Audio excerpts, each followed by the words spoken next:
उसे मजबूरन मुझसे शादी करनी पड़ती है क्योंकि उसके ग्रैंडफादर ने उसे मेरे साथ शादी करने के लिए मजबूर किया था। मैं उससे 5 साल बड़ा होता हूँ। वहीं कियुकी, जो कि एक अमीर घर की बड़ी बेटी होती है, पहले तो सिर्फ दिखावे के लिए इस शादी के लिए हाँ करती है ताकि किसी तरह अपने ग्रैंडफादर को शांत कर सके। लेकिन जैसे ही वह सुहागरात वाले कमरे में जाने वाली होती है, तभी उसके ग्रैंडफादर उसे अपने स्टडी रूम में बुला लेते हैं, जिस पर उसके ग्रैंडफादर कहते हैं, ऐसा मत सोचना कि शादी तो कर लोगी लेकिन पति पत्नी की तरह नहीं रहोगी, या फिर शादी के बाद दोनों अपनी अपनी जिंदगी जियोगे और एक दूसरे के कामों में दखल नहीं दोगे। यह सुनकर फूंग उयेन नी पूरी तरह चौंक जाती है। उसे समझ नहीं आता कि उसके ग्रैंडफादर उसके मन की बात कैसे जान गए। उसे तो ऐसा फील होने लगता है जैसे उसके ग्रैंडफादर उसके दिमाग के अंदर झांक सकते हैं। जिस पर उनके ग्रैंडफादर आगे कहते हैं, बस मुझे एक बच्चा दे दो, उसके बाद मैं तुम्हारी बाकी किसी बात में दखल नहीं दूंगा। यह सुनकर फूंग युएन निन्ह नाराज होकर कहती है, ग्रैंडफादर, क्या आपको लगता है कि मैं सिर्फ बच्चे पैदा करने वाली औरत हूँ? जिस पर उनके ग्रैंडफादर कहते हैं, तो फिर तुम कैसी औरत बनना चाहती हो? बच्चा पैदा करके जहां मन करे वहां घूमना चाहती हो, या फिर कंपनी जाकर सुबह से रात तक काम करना चाहती हो, हर दिन 10-10 घंटे मेहनत करना चाहती हो? जो करना है चुन लो, लेकिन एक बात तय है, तुम्हें बच्चा जरूर पैदा करना होगा। जिस पर फुंग गुयेन निन्ह गुस्से में कहती है, ठीक है, मैं बच्चा पैदा करूंगी।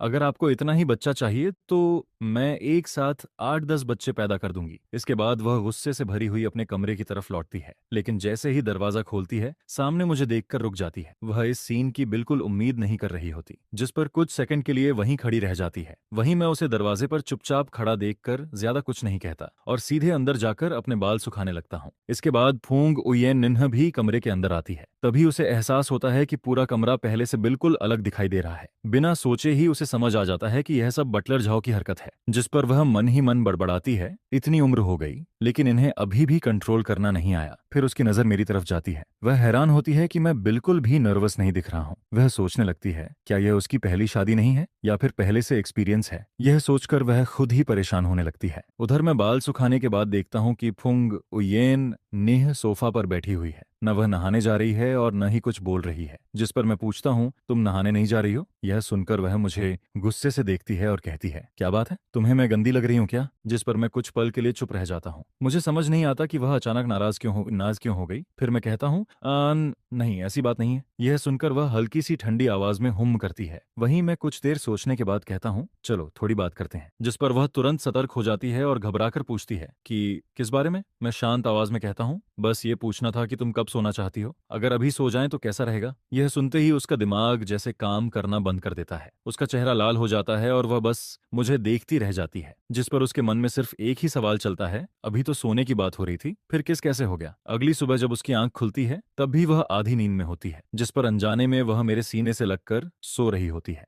लेकिन जैसे ही उसे इस बात का एहसास होता है, वह तुरंत चौंक जाती है। आंखें खोलते ही उसे मेरी ठंडी नजरें दिखाई देती हैं। जिस पर मैं पूछता हूँ, क्या कर रही हो? यह सुनकर उसका चेहरा शर्म से लाल हो जाता है। वह रिफ्लेक्स में सॉरी बोलना चाहती है, लेकिन अगले ही पल खुद को रोक लेती है। वह मन ही मन सोचती है, मैं सॉरी क्यों बोलूं? मैं फूंग फैमिली की बड़ी बेटी हूँ। मैंने आज तक किसी से माफी नहीं मांगी और ये मेरा हस्बैंड है। अगर मैं इसके साथ थोड़ा करीब हो जाऊं तो इसमें गलत क्या है? यह सोचते ही वह और ज्यादा मेरे करीब आ जाती है और आराम से मेरी बाहों में घुस जाती है। जिस पर मैं उसकी हरकत देखकर उसकी सोच समझ जाता हूँ और कहता हूँ, आज रात का इंतजार कर लो। यह सुनते ही उसका चेहरा फिर से लाल हो जाता है। वह तुरंत मुझे छोड़ती है और जल्दी से बाथरूम की तरफ भाग जाती है। उधर मैं राहत की सांस लेता हूँ और अपना फोन उठाकर महिलाओं के ओव्यूलेशन साइकिल के बारे में जानकारी देखने लगता हूँ। असल में कुछ समय पहले फुंग फैमिली के ग्रैंडफादर खुद मेरे पास आए थे। उन्होंने मुझसे फुंग उयेन निन्ह से शादी करने की बात की थी। उन्होंने मुझे इतनी शेयर्स और प्रॉपर्टीज देने की पेशकश की थी कि उन्हें मना करना लगभग नामुमकिन था। लेकिन बदले में उनकी सिर्फ 2 कंडीशंस थीं। पहली, शादी के बाद मुझे फुंग उयेन निन्ह की मदद करनी होगी, उसे जिम्मेदार बनाना होगा ताकि भविष्य में वह फुंग ग्रुप की जिम्मेदारी संभाल सके। और दूसरी, जितनी जल्दी हो सके फुंग फैमिली के लिए एक हेयर पैदा करना होगा। जिस पर मैं मन ही मन सोचता हूँ कि किसी भी तरह उसे जल्दी प्रेग्नेंट करना पड़ेगा। कुछ देर बाद फुंग उयेन निन्ह नहाकर बाहर आती है। तब तक मैं भी तैयार हो चुका होता हूँ। जिसके बाद हम दोनों साथ में नीचे ब्रेकफास्ट के लिए जाते हैं। नीचे डाइनिंग रूम में फुंग फैमिली के ग्रैंडफादर पहले से ब्रेकफास्ट कर रहे होते हैं और बटलर झाओ उनके पास खड़ा होता है। जैसे ही वे दोनों हमें साथ में आते देखते हैं, दोनों कुछ पल के लिए एक दूसरे को देखने लगते हैं। जिस पर दोनों की आंखों में एक ही सवाल होता है, क्या इन दोनों के बीच बीच अभी तक कुछ नहीं हुआ, लेकिन फुंग येन निन्ह को उनकी नजरों का बिल्कुल भी एहसास नहीं होता। वह आराम से बैठकर सर्वेंट से अपने लिए ब्रेकफास्ट तैयार करने को कहती है। उधर मैं आगे बढ़कर ग्रैंडफादर को ग्रीटिंग देता हूँ और फिर बैठ जाता हूँ, जिस पर ग्रैंडफादर मुस्कुराकर पूछते हैं, कल रात अच्छी नींद आई थी? मैं जवाब देता हूँ, जी बहुत अच्छी। यह सुनते ही फुंग येन नीन का चेहरा लाल हो जाता है। वहीं ग्रैंडफादर मेरा चेहरा देखकर समझ जाते हैं कि मैं झूठ नहीं बोल रहा हूँ, जिस पर वह फुंग येन निन्ह को घूर कर देखते हैं, लेकिन वह कुछ समझ नहीं पाती और उल्टा सोचती है, सुबह सुबह मुझे क्यों घूर रहे हैं? शादी भी हो गई, सुहागरात भी हो गई, फिर भी खुश नहीं है। इसके बाद वह ब्रेकफास्ट खत्म करके कहती है, मैं अब काम पर जा रही हूँ। असल में वह वापस कमरे में जाकर सोना चाहती थी, क्योंकि पिछली रात ठीक से सो नहीं पाई थी। लेकिन तभी ग्रैंडफादर उसे रोक लेते हैं और पूछते हैं, कहाँ जा रही हो? जिस पर वह कहती है, कमरे में जाकर सोऊंगी। यह सुनकर ग्रैंडफादर तुरंत कहते हैं, सोना वोना छोड़ो और कंपनी जाओ। जिस पर वह हैरान होकर कहती है, क्या आप चाहते हैं कि मैं कंपनी में काम करूं? ग्रैंडफादर कहते हैं, बिल्कुल। वह तुरंत जवाब देती है, लेकिन पहले तो आप कहते थे कि अगर मैं घर पर रहकर बच्चा पैदा करूं तो काम करने की जरूरत नहीं है। जिस पर ग्रैंडफादर पूछते हैं, तो क्या तुम सच में घर पर रहकर बच्चा पैदा कर रही हो? वह कहती है, बिल्कुल कर रही हूँ। यह सुनकर ग्रैंडफादर ठंडी आवाज में कहते हैं, यह सिर्फ तुम्हारा कहना है, मुझे कैसे पता चले? जिस पर वह कहती है, क्या मैं आपको धोखा दूंगी? ग्रैंडफादर तुरंत जवाब देते हैं, तुमने मुझे पहले कम धोखा दिया है क्या? फिर वह बटर जाओ से कहते हैं, जाओ मेरे लिए एक चाकू लेकर आओ। यह सुनते ही फुंग येन निन्ह घबरा जाती है और पूछती है, ग्रैंडफादर चाकू क्यों मंगा रहे हैं? जिस पर ग्रैंडफादर कहते हैं, अब जीकर क्या फायदा? पहले मुझे चिंता थी कि मेरे बाद तुम अकेली रह जाओगी, लेकिन अब नहीं। लिटिल शेन एक काबिल और जिम्मेदार इंसान है। अगर मैं चला भी गया तो वह तुम्हारी देखभाल करेगा और कंपनी भी संभालेगा, इसलिए अब मैं आराम से मर सकता हूँ। फिर वह दोबारा कहते हैं, जो सबसे तेज चाकू लेकर आओ। यह सुनते ही फुंग येन निन्ह पूरी तरह हार मान जाती है और कहती है, ठीक है, मैं कंपनी जाऊंगी। फिर वह मन ही मन बड़बड़ाती है, मेरा तो भारी नुकसान हो गया, दिन में ऑफिस का काम और रात में ओवरटाइम। ऐसे ही चलता रहा तो एक दिन थक कर मर जाऊंगी। आखिरकार वह अपनी किस्मत मानकर ग्रैंडफादर के साथ कंपनी जाने के लिए तैयार हो जाती है। जिस पर ग्रैंडफादर कहते हैं, तुम्हें सबसे नीचे से शुरुआत करनी होगी। अगले 2 से 3 साल तक हर डिपार्टमेंट में इंटर्नशिप करनी होगी, तभी तुम कंपनी चलाने लायक बनोगी। एक मैनेजर अगर अपने नीचे काम करने वाले लोगों का काम और प्रोसेस अच्छे से नहीं समझता तो बहुत आसानी से उसके नीचे वाले लोग उसे बेवकूफ बना सकते हैं। इसके बाद जब फुंग फैमिली के ग्रैंडफादर और फुंग युएन निन्ह काम से घर वापस लौटते हैं, तभी बटलर झाओ जल्दी जल्दी बाहर भागते हुए उनका स्वागत करने आता है। जिस पर वह कहता है, मास्टर मिस, आप दोनों आखिरकार वापस आ गए। ग्रैंडफादर तुरंत पूछते हैं, लिटिल शेन कहाँ है, उसे क्या हुआ? जिस पर बटर झाओ जवाब देता है, यंग मास्टर बिजनेस ट्रिप पर चले गए हैं, इसलिए मैं आपको बताने ही वाला था। यह सुनते ही फुंग फैमिली के ग्रैंडफादर का चेहरा बदल जाता है। वहीं वह तुरंत फुंग यूएनएन की तरफ घूर कर देखते हैं, जिस पर फुंग यूएनएन पूरी तरह कंफ्यूज हो जाती है और पूछती है, ग्रैंडफादर आप मुझे ऐसे क्यों घूर रहे हैं? ग्रैंडफादर कहते हैं, तुम्हें खुद नहीं पता मैं क्यों घूर रहा हूँ? जिस पर वह जवाब देती है, अगर मुझे पता होता तो मैं पूछती ही क्यों? ग्रैंडफादर फिर गंभीर आवाज में पूछते हैं, सच सच बताओ, क्या कल रात तुम्हारा परफॉर्मेंस अच्छा नहीं था? यह सुनकर फुंग यूएन एकदम चौंक जाती है और कहती है, क्या मतलब, कौन सा परफॉर्मेंस? जिस पर ग्रैंडफादर कहते हैं, और कौन सी बात होगी? पति पत्नी वाली बात। फिर वह आगे कहते हैं, क्या यह बात अलग से समझाने की जरूरत है? अगर तुम्हारा परफॉर्मेंस सच में अच्छा होता तो क्या लिटिल शेन बिजनेस ट्रिप पर चला जाता? यह सुनकर फुंग यूएन निन्ह तुरंत जवाब देती है, वह काम की वजह से गए हैं, इसका मेरे परफॉर्मेंस से क्या लेना देना? लेकिन ग्रैंडफादर मानने को तैयार नहीं होते। जिस पर वह कहते हैं, फिर वह पहले या बाद में क्यों नहीं गया? सुहागरात के अगले ही दिन क्यों चला गया? इसके बाद वह और भी विश्वास से कहते हैं, स्पष्ट है कि तुम्हारा परफॉर्मेंस अच्छा नहीं था, इसलिए वह तुमसे बचने के लिए बाहर चला गया। अगर तुमने अच्छा परफॉर्मेंस किया होता तो क्या वह नई नई शादी हुई पत्नी को छोड़कर बिजनेस ट्रिप पर जाता? फिर ग्रैंडफादर मुस्कुराकर पूछते हैं, अब तुम भी पति पत्नी वाली बात एक्सपीरियंस कर चुकी हो, खुद से पूछो, क्या तुम लिटिल शेन को छोड़कर 1 हफ्ते के लिए बाहर जा सकती हो? यह सुनकर फुंग येन निन्ह पूरी तरह चुप हो जाती है, क्योंकि दिल के किसी कोने में उसे भी लगता है कि वह ऐसा नहीं कर सकती। लेकिन अगले ही पल वह खुद को समझाती है, हम दोनों के बीच कोई प्यार नहीं है। हालांकि वह एक बात मानने पर मजबूर होती है, कल रात वह सच में बहुत खुश थी। जिस पर उसके मन में एक अजीब ख्याल आता है, क्या लिटिल शेन सच में मुझसे दूर भागने के लिए बिजनेस ट्रिप पर गया है? उधर ग्रैंडफादर उसके चेहरे के बदलते हुए एक्सप्रेशन देखकर अंदर ही अंदर मुस्कुराने लगते हैं। वह सोचते हैं,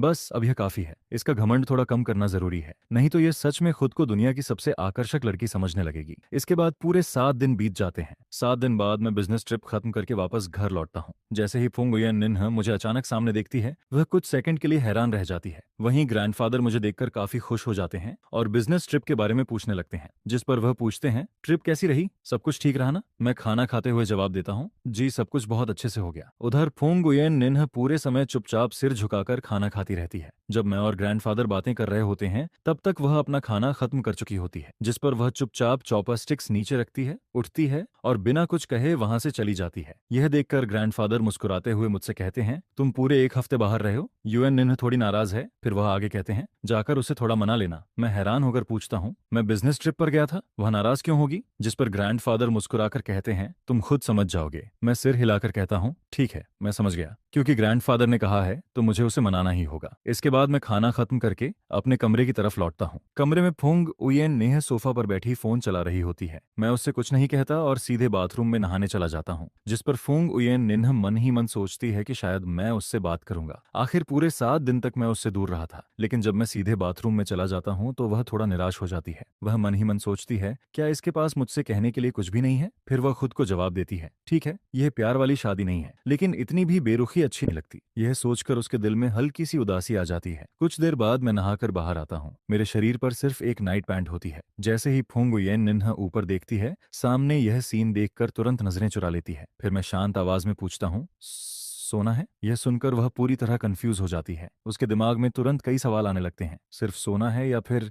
वैसा सोना जैसा सुहागरात वाली रात हुआ था? जिस पर उसका चेहरा लाल हो जाता है और वह कुछ समझ नहीं पाती कि क्या जवाब दे। मैं दोबारा पूछता हूँ, नहीं सोना क्या? यह सुनकर वह तुरंत जवाब देती है, क्यों नहीं, हस्बैंड के साथ सोने में शर्म कैसी? फिर जल्दी से कहती है, सोएंगे, जरूर सोएंगे। इसके बाद वह सफाई देने लगती है, लेकिन गलत मत समझना, मैं तुम्हारे साथ इसलिए नहीं सो रही क्योंकि मैं तुम्हें पसंद करती हूँ। ग्रैंडफादर को ग्रेट ग्रैंडचाइल्ड चाहिए, इसलिए बस। लेकिन बात पूरी करते करते वह खुद ही चौंक जाती है, क्योंकि उसे एहसास होता है कि उसने कब से मुझे सिर्फ बच्चा पैदा करने वाला टूल समझना शुरू कर दिया। उधर मैं उसकी बातें सुनकर शांत आवाज में कहता हूँ, मुझे पता है। असल में मुझे उसके ओव्यूलेशन साइकिल के बारे में पहले से पता होता है। जिस पर फुंग उयेन नीन्ह और भी ज्यादा हैरान हो जाती है। वह सोचती है, इसे बच्चा पैदा करने का टूल समझा जा रहा है, फिर भी इसे गुस्सा नहीं आ रहा। इसका स्वभाव सच में बहुत अच्छा है। मैं उसके बदलते हुए एक्सप्रेशंस देखकर पूछता हूँ, क्या हुआ? जिस पर वह जैसे सपने से बाहर आती है और सिर हिलाकर कहती है, कुछ नहीं। मैं मुस्कुराकर कहता हूँ, चलो सोते हैं। बिस्तर पर लेटने के बाद फुंग उयेन निन्ह थोड़ा नर्वस हो जाती है, क्योंकि सुहागरात वाली रात तो मैंने पहल की थी, लेकिन इस बार उसे लगता है कि शायद उसे खुद पहल करनी पड़ेगी। वह मन ही मन सोचती है, अगर मुझे पहल करनी पड़ी तो कैसे करूंगी?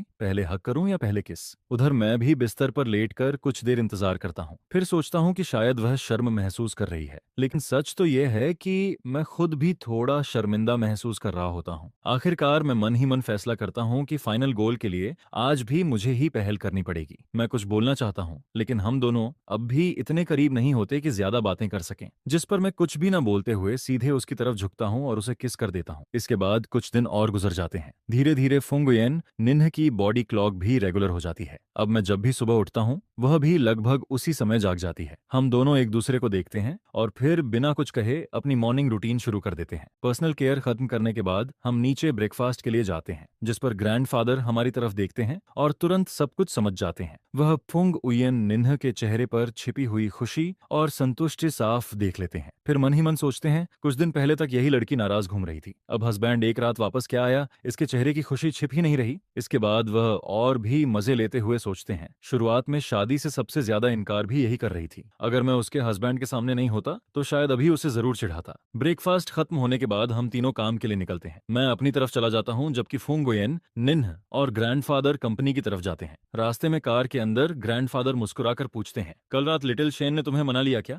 यह सुनते ही फुंग उयेन निन्ह का चेहरा लाल हो जाता है, जिस पर वह तुरंत कहती है, वह मुझे क्यों मनाएगा, मैं कोई बच्ची थोड़ी हूँ। ग्रैंडफादर यह सुनकर हैरान हो जाते हैं, फिर कहते हैं, उसने तुम्हें मनाया नहीं? वह जवाब देती है, नहीं। ग्रैंडफादर तुरंत कहते हैं, लेकिन उसने तो मुझसे वादा किया था कि वह तुम्हें मनाएगा। यह सुनते ही फुंग उयेन निन्ह चौंक जाती है और पूछती है, आपने उससे ऐसा कहा था? ग्रैंडफादर सिर हिलाकर कहते हैं, बिल्कुल। वह तुरंत पूछती है, आपने आखिर उससे क्या कहा था? जिस पर ग्रैंडफादर बिल्कुल सामान्य अंदाज में कहते हैं, मैंने सीधा सीधा कह दिया था कि तुम उसे बहुत मिस कर रही हो, पूरे हफ्ते तुम्हारा मूड खराब रहा, इसलिए उसे कहा कि तुम्हें जाकर मना ले। यह सुनते ही फुंग उयेन निन्ह को ऐसा लगता है जैसे उसके ऊपर आसमान टूट पड़ा हो, जिस पर वह शर्म और गुस्से से चिल्ला उठती है, ग्रैंडफादर आपने ऐसा क्यों कहा? मैंने कब कहा कि मैं उसे मिस कर रही थी? फिर वह गुस्से से कहती है, मेरी सारी इज्जत खत्म हो गई। ग्रैंडफादर हंसते हुए पूछते हैं, अच्छा, अगर मिस नहीं कर रही थी तो पूरे हफ्ते मुंह फुलाकर क्यों घूम रही थी? ऐसा लगता था जैसे किसी ने तुम्हारे सैकड़ों अरब रुपए खा लिए हों। यह सुनकर फुंग उयेन निन्ह का चेहरा पूरी तरह लाल हो जाता है, लेकिन उसके पास कोई जवाब नहीं होता। जिस पर वह दांत पीसती है और चुपचाप खिड़की के बाहर देखने लगती है। अब वह ग्रैंडफादर से एक शब्द भी नहीं बोलना चाहती। उधर दोपहर में मेरी मुलाकात शियुड्यू से होती है, जो कंपनी की टॉप स्टार होती है। मैं उसे लंच पर बुलाता हूँ क्योंकि मैं उसके साथ लाइव स्ट्रीम सेलिंग के बारे में बात करना चाहता हूँ। 3 साल पहले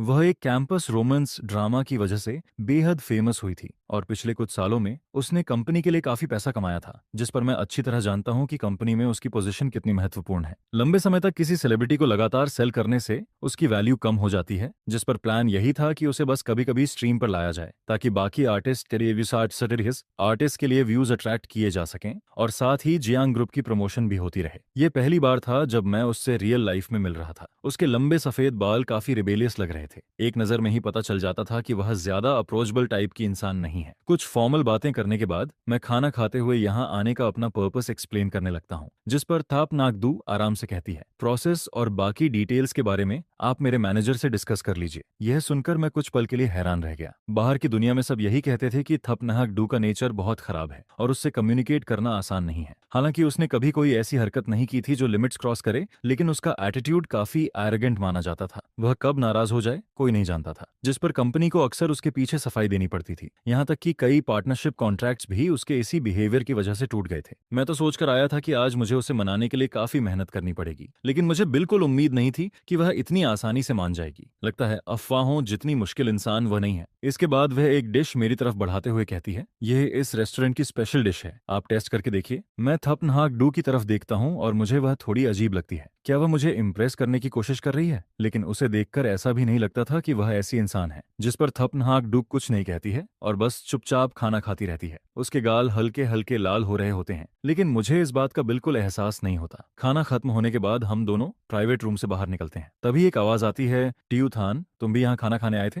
जी। मैं फोंग युएन नीन की तरफ एक नजर डालता हूँ। वह ठंडी निगाहों से थाप नाहक डू को देख रही होती है, जिस पर जैसे ही उसे महसूस होता है कि मैं उसे देख रहा हूँ, वह मुझे घूरती है, हल्का सा हूं कहती है और अपना चेहरा दूसरी तरफ घुमा लेती है। मुझे समझ नहीं आता कि मैंने फिर से उसे किस बात पर नाराज कर दिया। सच में उसका मूड बिल्कुल बच्चे जैसा है, एक पल में बदल जाता है। कुछ साधारण बातें करने के बाद सब अपने अपने रास्ते चले गए, लेकिन जाते जाते थप नाहक डू मुझसे पूछती है, क्या आपकी फुंग फैमिली से अच्छी जान पहचान है? जिस पर मैं मुस्कुराते हुए सिर हिलाता हूँ और कहता हूँ, हाँ, मेरी और फोंग युएन नीन की शादी हो चुकी है। यह सुनते ही थाप नाहक डू कुछ पल के लिए पूरी तरह जड़ हो जाती है। वह मुझे हैरानी से देखने लगती है। क्या हुआ, इतनी हैरानी हो रही है? जिस पर वह आखिरकार होश में आती है और मेरी तरफ देखती है, लेकिन अब उसकी आंखों में पहले जैसी गर्मजोशी नहीं रहती। फिर वह पूछती है, क्या जियांग ग्रुप किसी परेशानी में है? अगर नहीं तो आपने ऐसी बिगड़ी हुई रिच गर्ल से शादी क्यों की, जिसके बारे में हर जगह नेगेटिव रूमर्स फैले हुए हैं? मैं हंसते हुए कहता हूँ, नहीं, ऐसी कोई बात नहीं है। जियांग ग्रुप अभी बहुत अच्छा चल रहा है, सब कुछ स्टेबल है। तो फिर आपने उससे शादी क्यों की? पहले मुझे लगा था कि वह जियांग ग्रुप की सिचुएशन को लेकर परेशान है, लेकिन अब लग रहा था कि बात कुछ और है। जिस पर मैं सीधा जवाब देता हूँ, क्योंकि मैं उसे पसंद करता हूँ। पति का अपनी पत्नी को पसंद करना कोई अजीब बात तो नहीं है। मेरे इस जवाब में कोई कमी नहीं निकाली जा सकती थी, लेकिन यह सुनकर थप नाहक डू का चेहरा ठंडा पड़ जाता है। वह कुछ नहीं कहती। इसके बाद पूरे रास्ते वह एक शब्द भी नहीं बोलती। काम खत्म होने के बाद बाई यी और बाकी लोग फुंग युएन नीन को बाहर घूमने के लिए बुलाते हैं। Fung UN Ninh meeting point पर पहुंचती है और बैठने के लिए जगह ढूंढती है। संयोग से वह जाकर जियांग जियांग के बिल्कुल पास बैठ जाती है, जिस पर जियांग जियांग झुककर उसके कान धीरे से पूछती है, आप यहाँ कैसे आ गई? क्या मेरे भाई तो बिजनेस ट्रिप से वापस नहीं आ गए? फुंग युएन निन्ह उसे ठंडी नजरों से देखती है और हूं करते हुए कहती है, वापस तो आ गया है, लेकिन काश अभी बाहर ही रहता। वह आगे गुस्से में कहती है, अभी लौटा नहीं कि दूसरी औरतों के साथ घूमने लगा? देखकर ही गुस्सा आता है। अच्छा होता अगर हमेशा बिजनेस ट्रिप पर ही रहता, कम से कम आंखों के सामने तो नहीं रहता। यह सुनकर जियांग जियांग भी चिढ़ जाती है। आप कैसी अजीब बातें कर रही हैं? क्या आपको हर चीज में दखल देना जरूरी है? आप कुछ ज्यादा ही इंटरफियर नहीं कर रही? आपका घर क्या समुद्र के किनारे है? फिर वह आगे कहती है, और जब आप पढ़ती थी तब क्या किसी ने आपको एल्डर्स की रिस्पेक्ट करना नहीं सिखाया? जिस पर फोंग युएन निन्ह तुरंत जवाब देती है, रिस्पेक्ट? क्या यही तरीका है किसी बड़े से बात करने का? जियांग जियांग एक पल के लिए रुक जाती है। बड़ा, मैं तुम्हारी भाभी हूँ, क्या मैं तुम्हारी एल्डर नहीं हुई? यह सुनकर जियांग जियांग की बोलती बंद हो जाती है। वह जवाब देने ही वाली होती है कि तभी लियूरू यान बीच में बोल पड़ती है, तुम दोनों आखिर फुसफुसाकर क्या बातें कर रही हो? बाकी लोग भी शक भरी नजरों से दोनों को देखने लगते हैं। उन्हें हमेशा लगता था कि इन दोनों के बीच कुछ अजीब है। जब भी मिलती हैं, अलग जाकर धीरे धीरे बातें करने लगती हैं, जैसे कोई सीक्रेट छिपा रही हो। जिस पर जियांग जियांग कुछ कहने ही वाली होती है कि फुंग युएन नीह सीना तानकर बोलती है, मैं इसे समझा रही थी। यह सुनकर सब हंस पड़ते हैं। अच्छा, क्या समझा रही थी? फोंग युएन निन्ह नाक ऊपर उठाकर कहती है, इसे एल्डर्स की रिस्पेक्ट करना सिखा रही थी। और वह एल्डर कौन है? मैं। यह सुनते ही सब लोग और भी ज्यादा हंसने लगते हैं। तुम आखिर उसकी कौन लगती हो? जिस पर फोंग फोंग युएन निन्ह बिना झिझक जवाब देती है, मैं उसकी भाभी हूँ। यह सुनते ही माहौल अचानक शांत हो जाता है। सबकी नजरें जियांग जियांग पर टिक जाती हैं। जियांग जियांग, यह तुम्हारी भाभी होने का दावा कर रही है, तुम इसे कुछ कह क्यों नहीं रही? सबको पता था कि जियांग जियांग अपने भाई की कितनी बड़ी फैन है। वह हर समय अपने भाई की तारीफ करती रहती थी, इसलिए सबको लगा था कि वह अभी फट पड़ेगी। लेकिन उनकी उम्मीद के उलट जियांग जियांग वहीं चुपचाप बैठी रहती है। हालांकि उसका चेहरा अच्छा नहीं दिख रहा था, लेकिन वह कुछ भी नहीं कहती, जिस पर लियू रुयान और बाकी लोगों की मुस्कान धीरे धीरे गायब होने लगती है। फोंग युएन नीह थोड़ी ऊपर उठाकर उन्हें गर्व से देखने लगती है। मारोगे मुझे? मैं जाकर जियांग चेन से शिकायत कर दूंगी। छोटे होकर बड़ों पर हाथ उठाओगे? बिल्कुल हद है। अब किसी को भी समझ नहीं आ रहा था कि क्या हो रहा है। लियू रुयान अविश्वास से जियांग जियांग और फुंग युएन नीन को देखती रहती है, क्योंकि जियांग जियांग कभी भी चुप रहने वालों में से नहीं थी। उसका इस तरह शांत बैठना सिर्फ एक बात साबित करता था, फुंग युएन नीन सच बोल रही थी। वह सच में जियांग जियांग की भाभी थी। जिस पर लियू रुयान अविश्वास से कहती है, लेकिन वह जियांग चेन के साथ कैसे हो सकती है? एक तरफ जियांग चेन जैसा एम्बिशियस और कैपेबल आदमी था, और दूसरी तरफ फोंग युएन नीह जैसी रिच सेकंड जनरेशन गर्ल जो हमेशा मौज मस्ती में लगी रहती थी। दोनों एक साथ कैसे हो सकते थे? जिस पर फोंग युएन निन्ह आराम से कहती है, मैं एक बात क्लियर कर दूं, हम सिर्फ रिलेशनशिप में नहीं है, हमारी शादी हो चुकी है। यह सुनते ही सब लोग पूरी तरह शॉक्ड रह जाते हैं। काफी देर बाद उन्हें होश आता है। आखिर यह सब हुआ कैसे? ब्रोदर जियांग चेन ने सच में शादी कर ली? अगर फोंग युएन नीह कर सकती है तो हम क्यों नहीं? जिस पर किसी और लड़की ने भी कहा, सही बात है, हम भी कर सकते हैं। फोंग युएन नीह शांत स्वर में कहती है, इसमें कोई बड़ी बात नहीं है, यह बस एल्डर्स द्वारा तय की गई बिजनेस मैरिज थी। लेकिन लियू रुयान गुस्से में जियांग जियांग से पूछती है, अगर फुंग युएन निन्ह कर सकती है तो मैं क्यों नहीं कर सकती? और मैं भी। बाकी लड़कियां भी तुरंत हामी भर देती हैं। असल में वे सभी जियांग चेन को जरूरत से ज्यादा एडमायर करती थीं। पहले उन्होंने कभी उसके साथ रिलेशनशिप के बारे में नहीं सोचा था, लेकिन अब जब वे इस बारे में गंभीरता से सोचती हैं तो उन्हें लगता है कि वैसे भी एक दिन पॉलिटिकल या बिजनेस मैरिज करनी ही पड़ेगी। तो फिर किसी अजनबी रिच सेकंड जनरेशन लड़के से शादी करने से बेहतर जियांग चेन ही क्यों नहीं? जियांग चेन मैच्योर था, जनरस था, पोलाइट था और बेहद कैपेबल भी था। सबसे बड़ी बात, वह बचपन से उनके साथ बड़ा हुआ था। वह हमेशा उनका ख्याल रखता था और उनके साथ बहुत अच्छा व्यवहार करता था। जिस पर सभी लड़कियां एक ही बात सोचने लगती हैं, अगर सच में उनकी शादी जियांग चेन से हो जाए तो शायद वह शादी के बाद भी उनका उतना ही ख्याल रखेगा जितना बचपन में रखता था। जियांग जियांग बेबस होकर कहती है, मैं भी क्या कर सकती हूँ? मुझे भी पहले से इस बारे में कोई खबर नहीं थी। मुझे तो इसकी भनक तक नहीं लगी थी। अगर मुझे पहले से पता होता तो क्या तुम्हें लगता है कि ये दोनों एक साथ हो पाते? जिस पर जियांग जियांग बिना झिझक कहती है, अगर मुझे पहले पता चल जाता तो मैं हर हाल में इनके बीच आ जाती। मैं उस लड़की को कभी भी मेरे भाई को परेशान नहीं करने देती। यह सुनकर लियू रुयान और बाकी सभी लोग लगातार सिर हिलाने लगते हैं। उनकी नजर में फोंग युएन निन्ह बिल्कुल भी जियांग चेन के लायक नहीं थी। वहीं दूसरी तरफ फोंग युएन निन्ह उन सबको देखकर बाहर से तो गर्व महसूस कर रही होती है, लेकिन अंदर ही अंदर उसे थोड़ा दुख भी होने लगता है। आखिर उसने उसी आदमी से शादी की थी जिससे वहां मौजूद लगभग हर लड़की शादी करना चाहती थी। लेकिन क्या वह सच में इतनी बुरी थी जितना ये लोग उसे बता रहे थे? अगर जियांग जियांग उसे पसंद नहीं करती तो वह बात अलग थी। आखिर जियांग जियांग बचपन से ही अपने भाई को दुनिया का सबसे बेहतरीन इंसान मानती आई थी। लेकिन लियू रुयान और बाकी लोग किस हक से यह तय कर रहे थे कि वह जियांग चेन के लायक नहीं है? मैं फोंग युएन निन्ह हूँ, एक बड़े और प्रभावशाली परिवार की एल्डेस्ट यंग मिस। मेरे पास कैरेक्टर है, ब्यूटी है, एबिलिटी है, फैमिली बैकग्राउंड है और ब्यूटी भी है। मैं अनगिनत रिच यंग मास्टर्स की ड्रीम गर्ल हूँ। इतनी भी बुरी नहीं हूँ जितना ये लोग दिखाने की कोशिश कर रहे हैं। उनकी बातें सुन सुनकर तो मेरा कॉन्फिडेंस ही खत्म होने वाला है। तभी किसी ने ताना मारते हुए कहा, इतना घमंड किस बात का है? ये तो बस एक इमोशनलेस मैरिज है। ऐसी बिजनेस मैरिज तो हमें भी मिल सकती है। जिस पर दूसरी लड़की भी तुरंत बोल पड़ती है, पहले मैंने कभी अपने से बड़े आदमी से शादी करने के बारे में नहीं सोचा था, लेकिन अगर वह जियांग चेन हो तो मैं तैयार हूँ, सच में तैयार हूँ। यह सुनकर फोंग युएन नीह मन ही मन हंस पड़ती है। तुम लोगों को आखिर पता ही क्या है? क्या सच में तुम्हें लगता है कि यह सिर्फ एक बिजनेस मैरिज है, कि इसमें बिल्कुल भी फीलिंग्स नहीं है? अगर सच में सिर्फ फायदा ही मकसद होता तो जियांग चेन किसी और रिच फैमिलीज डॉटर को भी चुन सकता था। क्या इस शहर में मेरे परिवार से ज्यादा अमीर परिवार नहीं है? क्या ऐसी लड़कियां नहीं हैं जिनकी उम्र और एबिलिटी जियांग चेन के बराबर हो? जियांग चेन जैसा आदमी चाहे तो किसी से भी शादी कर सकता है। फिर आखिर उसने मुझे ही क्यों चुना? क्या इसलिए नहीं कि वह मुझे पसंद करता है? यह सोचकर फोंग युएन निन्ह गर्व से अपनी ठोड़ी ऊपर उठा लेती है। वैसे भी उसकी नजर में मैं उसकी यूथ और गुड लुक्स पर फिदा हूँ। यह सुनते ही बाकी लड़कियों को ऐसा महसूस होता है जैसे उन पर आसमान टूट पड़ा हो। उनके दिल में जियांग चेन एक परफेक्ट मैन था, लेकिन वही परफेक्ट मैन आखिर फोंग युएन नीन जैसी लड़की को पसंद करता है। जियांग जियांग चुपचाप बैठी रहती है। हालांकि उसे मानना नहीं था, लेकिन फोंग युएन नीन की बात में दम जरूर था। अगर उसका भाई सिर्फ बिजनेस मैरिज करना चाहता तो शहर की किसी भी रिच फैमिलीज डॉटर को चुन सकता था। वह अपने भाई की तारीफ करते हुए सोचती है, मेरा भाई हैंडसम है, कैपेबल है, मैच्योर है और बचपन से ही हर माता पिता के मुंह पर लिया जाने वाला एग्जाम्पल चाइल्ड रहा है। अगर वह इतने साल विदेश में न रहता तो अब तक हमारे घर का दरवाजा प्रपोजल से भर चुका होता। इतनी सारी सूटेबल लड़कियां होने के बावजूद उसने सिर्फ फोंग युएन नीन को चुना। दोनों का सोशल स्टेटस और पर्सनालिटी भी एक जैसी नहीं थी। अगर यह प्यार नहीं है तो फिर और क्या है? लेकिन फिर जियांग जियांग अचानक सोच में पड़ जाती है। भाई को फोंग युएन निन्ह कब से पसंद आने लगी? पिछले कई सालों से तो वह ज्यादातर विदेश में ही रहता था। कभी कभार वापस आता भी था तो जल्दी लौट जाता था। क्या किसी संयोग में उसकी मुलाकात फोंग युएन निन्ह से हुई थी? और क्या उसे पहली नजर का प्यार हो गया था? यह सोचकर जियांग जियांग चुपचाप फोंग युएन नीन की तरफ देखती है। सच कहें तो उसके भाई के सामने फोंग युएन नीन की सबसे बड़ी ताकत बस उसका चेहरा ही था। इसके बाद बाकी लड़कियां अपना दुख शराब में डुबोने का फैसला कर लेती हैं, जिस पर वे लगातार फोंग युएन नीन को ड्रिंक्स ऑफर करने लगती हैं। बाई उन्हें रोकने की कोशिश करती है लेकिन कोई उसकी बात नहीं सुनता। वहीं जियांग जियांग एक तरफ बैठकर सब कुछ देखती रहती है। न वह खुद ड्रिंक ऑफर करती है और न ही किसी को रोकती है। वह मन ही मन सोचती है, अगर मेरी आइडेंटिटी बीच में न होती तो मैं खुद इसे ड्रिंक पिलाती। धीरे धीरे समय गुजरता है और रात के करीब 10 बज जाते हैं। आखिरकार फोंग युएन निन्ह पूरी तरह नशे में धुत हो जाती है, जिस पर लियू रू यान कहती है, जियांग जियांग अपने भाई को फोन करो और इसे लेने बुलाओ। ब्रदर जियांग चेन को हमारा शराब पीना पसंद नहीं है। ऊपर से फोंग युएन नीन की हालत तो देखो। इस समय फोंग युएन नीन सोफे पर ऐसे पड़ी होती है जैसे कोई कीचड़ का ढेर हो। उसकी यूजुअल एलिगेंट इमेज का कहीं नामो निशान नहीं बचा था। जिस पर जियांग जियांग सच में मुझे फोन कर देती है और कहती है कि आकर फोंग युएन नीन को ले जाऊं। मैं एड्रेस पर पहुंचता हूं और प्राइवेट रूम का दरवाजा खोलता हूं। अंदर कदम रखते ही मेरी नजर सोफे पर बेहोश पड़ी फोंग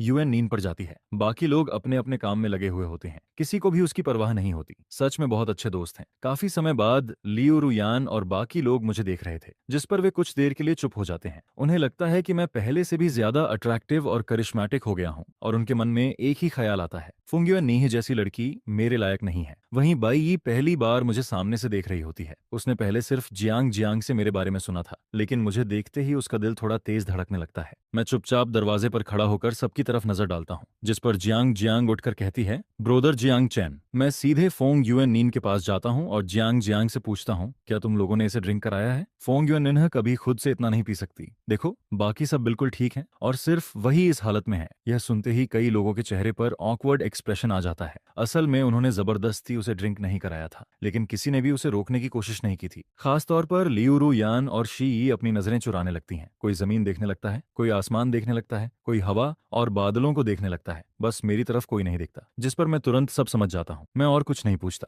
सीधे जाकर फोंग युएन नीन के पास बैठ जाता हूँ। युएन नीन, मैं तुम्हें घर ले जाने आया हूँ। लेकिन वह कोई जवाब नहीं देती। वह पूरी तरह नशे में डूब चुकी होती है। चलो घर चलते हैं। यह कहते हुए मैं उसे सीधे अपनी बाहों में उठा लेता हूँ। फिर जियांग जियांग और बाकी लोगों को गुड बाय कहकर वहां से निकल जाता हूँ। मेरे जाने के बाद लियू रू यान धीरे से कहती है, क्या ब्रदर जियांग चेन सच में फोंग युएन नीन को पसंद करता है? देखो वह इतनी बुरी तरह नशे में है, लेकिन ब्रदर जियांग चेन नाराज होने के बजाय खुद उसे लेने आया। अगर यह प्यार नहीं है तो फिर क्या है? लेकिन जियांग जियांग अब भी चुप रहती है। प्यार? उसे ऐसा नहीं लगता। हालांकि उसका भाई खुद फोंग युएन निन्ह को लेने आया था। उसकी आवाज भी बेहद नरम थी, लेकिन जियांग जियांग को उसकी आंखों में चिंता दिखाई नहीं दी। अगर कोई आदमी सच में किसी से प्यार करता हो तो उसे इस हालत में देखकर परेशान जरूर होता। उसकी आंखों में दर्द और फिक्र साफ नजर आती, लेकिन उसने ऐसा कुछ नहीं देखा, क्योंकि कई साल पहले जियांग जियांग अपने भाई को सच में किसी से प्यार करते हुए देख चुकी थी और इसलिए वह इस फर्क को आसानी से पहचान सकती थी। उसके मन में अचानक एक ख्याल आता है, क्या भाई की शादी के पीछे कोई और वजह है? क्या परिवार का बिजनेस सच में किसी मुश्किल में है? क्या उसने फोंग फैमिली की मदद पाने के लिए अपनी खुशी की कुर्बानी दे दी? उधर मैं फोंग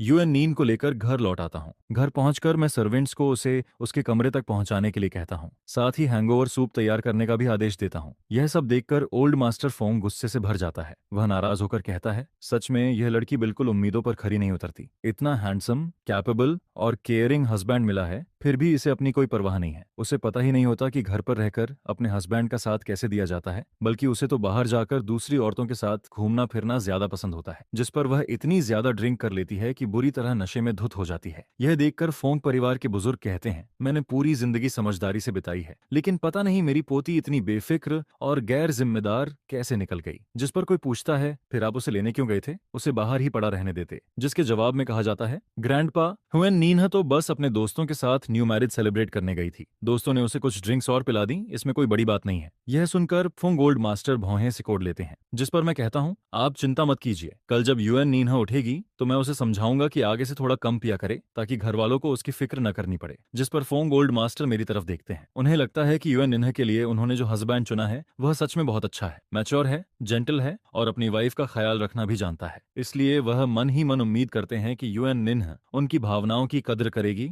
और बेवजह कोई तमाशा नहीं करेगी। इसके बाद फुंग ओल्ड मास्टर वहां से चले जाते हैं। फिर मैं घर के सर्वेंट से कहता हूँ कि फुंग उयेन नीन को बाथरूम ले जाकर साफ सफाई करवा दें, जिस पर सर्वेंट्स उसे नहलाने के बाद बेड पर लिटा देते हैं। मैं देखता हूँ कि फुंगवेन निन्हा अभी भी होश में नहीं आती है, इसलिए मैं उसे जबरदस्ती हैंगओवर सूप भी नहीं पिलाता। वैसे भी आज वह इतनी ज्यादा नशे में होती है कि अगर ऐसा नहीं होता तो शायद आज रात फिर काफी एक्सरसाइज करनी पड़ती। यह सोचकर मैं चैन की नींद सोने चला जाता हूँ। फिर अगली सुबह फुआंग वियन नीन की आंख खुलती है। उसका सिर जोर जोर से दर्द कर रहा होता है। वह अपना सिर पकड़कर पूरे कमरे को देखती है और सोचती है, क्या मैं घर वापस आ गई हूँ? लेकिन मैं वापस आई कैसे? जिस पर वह खुद ही अंदाजा लगाती है, क्या जियांग जियांग और लियू न्यूयन मुझे घर लेकर आए थे? लेकिन अगले ही पल वह इस बात को खुद ही नकार देती है, क्योंकि पिछली रात उन दोनों का रवैया बिल्कुल भी अच्छा नहीं था। जियांग जियांग तो बस हाथ बांधकर तमाशा देख रही थी और लियू न्यूयन भी उसे बचाने की कोशिश नहीं कर रही थी, इसलिए यह दोनों नहीं हो सकती। जिस पर वह सोचने लगती है, तो फिर मुझे घर कौन लेकर आया? क्या मैं खुद पैदल चलकर आ गई थी? इसके बाद वह बेड के पास हाथ ले जाकर अपने शरीर को चेक करती है। तभी उसे एहसास होता है कि इतनी ज्यादा ड्रिंक करने के बावजूद उसके शरीर से शराब की कोई स्मेल नहीं आ रही है।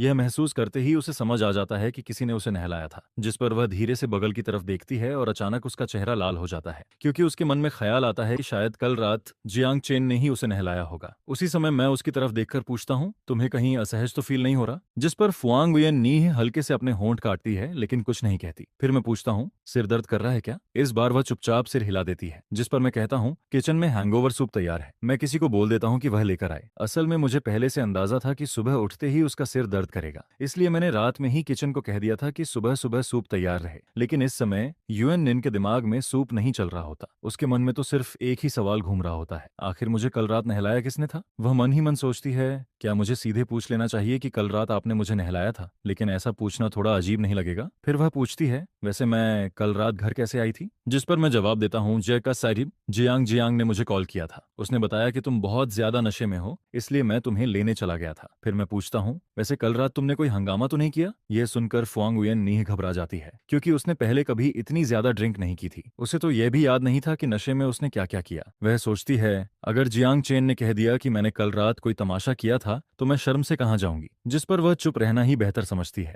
इसके बाद हैंगओवर सूप पीने के बाद हम दोनों नीचे ब्रेकफास्ट करने चले जाते हैं। फिर ब्रेकफास्ट खत्म होते ही मैं ऑफिस जाने की तैयारी करने अपने कमरे में चला जाता हूँ। उधर फुआंग वियन निन्ह जल्दी से बटलर झाओ को एक कोने में ले जाती है और धीरे से पूछती है, अंकल झाओ, कल रात मैंने कोई हंगामा तो नहीं किया था? जिस पर बटलर झाओ मुस्कुराकर कहते हैं, नहीं मिस, कल रात आप बहुत अच्छी थीं। यह सुनकर यूएन निन्ह चौंक जाती है, क्योंकि 5 साल की उम्र के बाद किसी ने भी उसे अच्छी बच्ची जैसा शब्द कहकर नहीं बुलाया था। फिर बटलर झाओ मुस्कुराते हुए कहते हैं, कल रात यंग मास्टर आपको अपनी बाहों में उठाकर घर लाए थे। उस समय आप बिल्कुल शांत थीं और बहुत क्यूट लग रही थीं। यह सुनते ही फुआंग गुयन निन्ह शर्म से लाल हो जाती है और तुरंत बोल पड़ती है, अंकल झाओ, बस कीजिए। जिस पर बटलर झाओ मन ही मन हंसने लगते हैं। फिर उयन निन्ह नाराज होकर कहती है, क्या आप थोड़ा रियलिटी में रहकर बात नहीं कर सकते? मैं और क्यूट, ये तो हद हो गई। जिस पर बटलर झाओ हंसते हुए कहते हैं, इसमें गलत क्या है? आप यंग मास्टर की वाइफ, अगर उन्हें आप पर प्यार आए तो यह बिल्कुल नॉर्मल बात है। यह सुनकर फोंग उयन निन का चेहरा और ज्यादा लाल हो जाता है। फिर वह घूरते हुए कहती है, बटलर जाओ, आजकल आप बहुत अजीब बातें करने लगे हैं। जिस पर बटलर जाओ तुरंत जवाब देते हैं, मैंने कौन सी गलत बात कही है? आपको पता भी है कि कल रात यंग मास्टर कितने परेशान थे। फिर वह आगे बताते हैं, जैसे ही उन्हें पता चला कि आप नशे में हैं, वह तुरंत आपको लेने निकल गए। वापस आने के बाद भी उन्होंने आराम नहीं किया और किचन से आपके लिए हैंगओवर सूप बनवाया। यह सुनते ही यूएन निन्ह जल्दी से पूछती है, रुकिए, तो कल रात मुझे नहलाया किसने था? जिस पर बटलर झाओ जवाब देते हैं, बिल्कुल यंग मास्टर ने। यह सुनते ही उसका चेहरा एकदम लाल पड़ जाता है। उसके मन में तरह तरह के ख्याल आने लगते हैं। लेकिन तभी बटलर झाओ अपनी बात पूरी करते हैं, यंग मास्टर ने सर्वेंट्स को बुलाकर आपको नहलाने का इंतजाम करवाया था। यह सुनकर यूएन निन्ह राहत की सांस लेती है, क्योंकि एक पल के लिए तो उसका दिल ही बैठ गया था। फिर बटलर झाओ कहते हैं, आगे से थोड़ा थोड़ा कम पिया कीजिए, ये हेल्थ के लिए अच्छा नहीं होता। जिस पर वह अचानक पूछ बैठती है, आप जानते हैं कि मैं कल रात इतनी ज्यादा क्यों पी गई थी? मैं उसकी तरफ देखकर पूछता हूँ, क्यों? जिस पर वह नाराज होकर कहती है, सब लियू नुयन की वजह से हुआ था, ऊपर से जियांग जियांग भी मेरी मदद नहीं कर रही थी। यह सुनकर मैं हल्की सी स्माइल देता हूँ और पूछता हूँ, लेकिन उन्होंने तुम्हें डांटा क्यों था? जिस पर फुआंगुयन नीन मेरी तरफ देखती है। उसे समझ नहीं आता कि मैं सच में नहीं जानता या फिर जानकर अनजान बन रहा हूँ,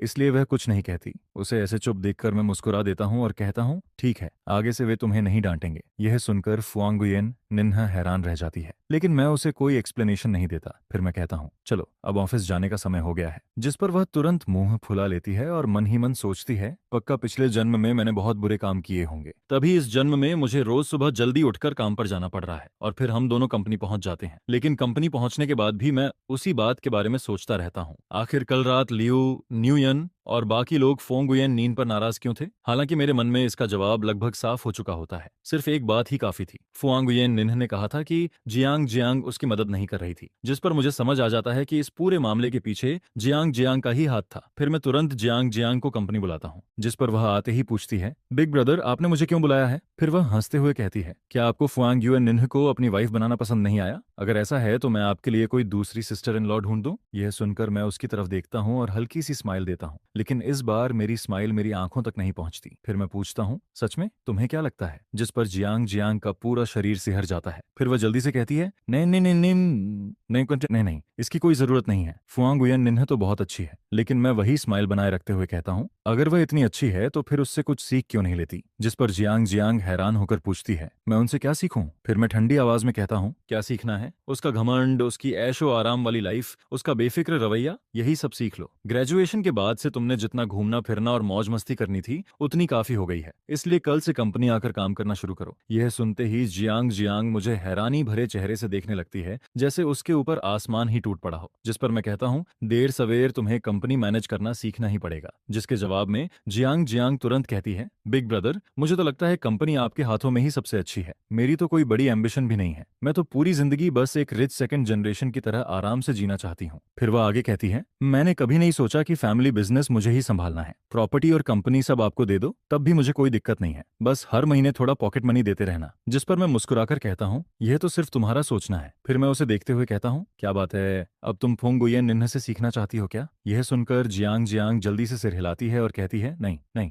जिस पर मैं मुस्कुराते हुए कहता हूँ, जियांग जियांग सच में बहुत समझदार हो गई है। यह सुनकर वह खुश हो जाती है और कहती है, बिग ब्रदर आप अचानक मेरी तारीफ क्यों कर रहे हैं? मैं अब कोई छोटी बच्ची नहीं हूँ, लेकिन आपकी तारीफ सुनकर अच्छा जरूर लग रहा है। इसके बाद जियांग जियांग खुशी खुशी कंपनी से चली जाती है। उसे विदा करने के बाद मैं लियू न्यूयन को मैसेज भेजता हूँ और उसके पेरेंट्स से भी थोड़ी बातचीत करता हूँ। बातों बातों में मैं कैजुअली यह जिक्र करता हूँ कि जियांग जियांग अब कंपनी ज्वाइन करने वाली है। यह सुनकर दोनों फैमिलीज के एल्डर्स काफी खुश हो जाते हैं, क्योंकि आखिरकार जियांग जियांग समझदार बन रही थी। वहीं लियू न्यूयन और शी योयू बचपन से ही उसके साथ बड़ी हुई थी, इसलिए अगर जियांग जियांग काम करने जा रही थी तो जाहिर सी बात थी कि उन दोनों को भी साथ जाना पड़ेगा। असल में मेरा प्लान बहुत सिंपल था, अगर ये तीनों काम में बिजी हो जाएंगी तो इनके पास फुंगुयन निन्ह को परेशान करने का टाइम ही नहीं बचेगा। जिस पर दोनों फैमिलीज के एल्डर्स तुरंत लियू नुयन और शी यूयू को यह खबर दे देते हैं। दोनों इसका विरोध करती हैं, लेकिन उनके पेरेंट्स उनकी एक नहीं सुनते। फिर उनसे कहा जाता है, तुम लोगों की बेस्ट फ्रेंड फुंगुयन निन्ह भी तो काम कर रही है, तुम लोग खुद को अच्छी सिस्टर्स कहती हो ना, तो फिर सुख दुख में साथ रहो। यह सुनकर दोनों के चेहरे उतर जाते हैं। जिस पर वे चैट ग्रुप में जियांग जियांग को मैसेज भेजती हैं, जियांग जियांग आखिर तुम्हें अचानक काम करने का ख्याल आया कैसे? फिर शी यूयू मजाक उड़ाते हुए कहती है, कहीं तुम जियांग चेन के साथ फैमिली प्रॉपर्टी के लिए कंपटीशन तो नहीं करने वाली? यह सुनकर लियू नुयन तुरंत जवाब देती है, क्या बात कर रही हो? क्या जियांग जियांग ने मरने का इरादा कर लिया है? फिर वह आगे लिखती है, उसकी बुद्धि से जियांग चेन के खिलाफ कंपटीशन करेगी? अगर ऐसा हुआ तो हम दोनों उसकी हेल्प नहीं करेंगे। जिस पर शी यूयू भी लिखती है, बिल्कुल हम जियांग चेन का साथ देंगे। दोनों एक के बाद एक मैसेज भेजती जाती हैं। उधर जियांग जियांग मैसेजेस पढ़कर माथा पकड़ लेती है। वह मन ही मन सोचती है, सच में क्या फ्रेंड्स हैं? मैंने अभी तक कुछ कहा भी नहीं और इन्होंने पूरी स्टोरी बना ली। फिर वह रिप्लाई करती है, मैंने कब कहा कि मैं बिग ब्रदर की प्रॉपर्टी के लिए कंपटीशन करूंगी? मुझे अभी कुछ साल और जीना है। जिस पर शी यूयू तुरंत मैसेज भेजती है, फिक्र मत कर, अगर जियांग चेन ने तुम्हारी पिटाई कर दी तो हम तुम्हारी बॉडी कलेक्ट करने जरूर आएंगे। फिर वह मजाक में लिखती है, इतने सालों की फ्रेंडशिप का यही आखिरी फर्ज निभा सकते हैं। यह पढ़कर जियांग जियांग जवाब देती है, वाह, इसके लिए तो मुझे तुम्हारा शुक्रिया अदा करना चाहिए। उसी समय फोंग उयेन निन्ह भी चैट ग्रुप में आ जाती है। वह मैसेजेस पढ़कर पूछती है, तुम लोग जियांग चेन की इतनी बातें क्यों कर रहे हो? क्या वह इतना डरावना है? जिस पर लियू न्यूयन तुरंत जियांग चेन की तरफदारी करती है। वह लिखती है, ऐसी कोई बात नहीं है। जियांग चेन दुनिया का सबसे जेंटल और हैंडसम आदमी है। फिर वह आगे लिखती है, उयेन निन्ह, तुम्हें बस अपना ख्याल रखना चाहिए। यह पढ़कर फुंग उयेन निन्ह हैरान हो जाती है। वह रिप्लाई करती है, मुझे उससे डरना चाहिए? क्या वह मुझे खा जाएगा?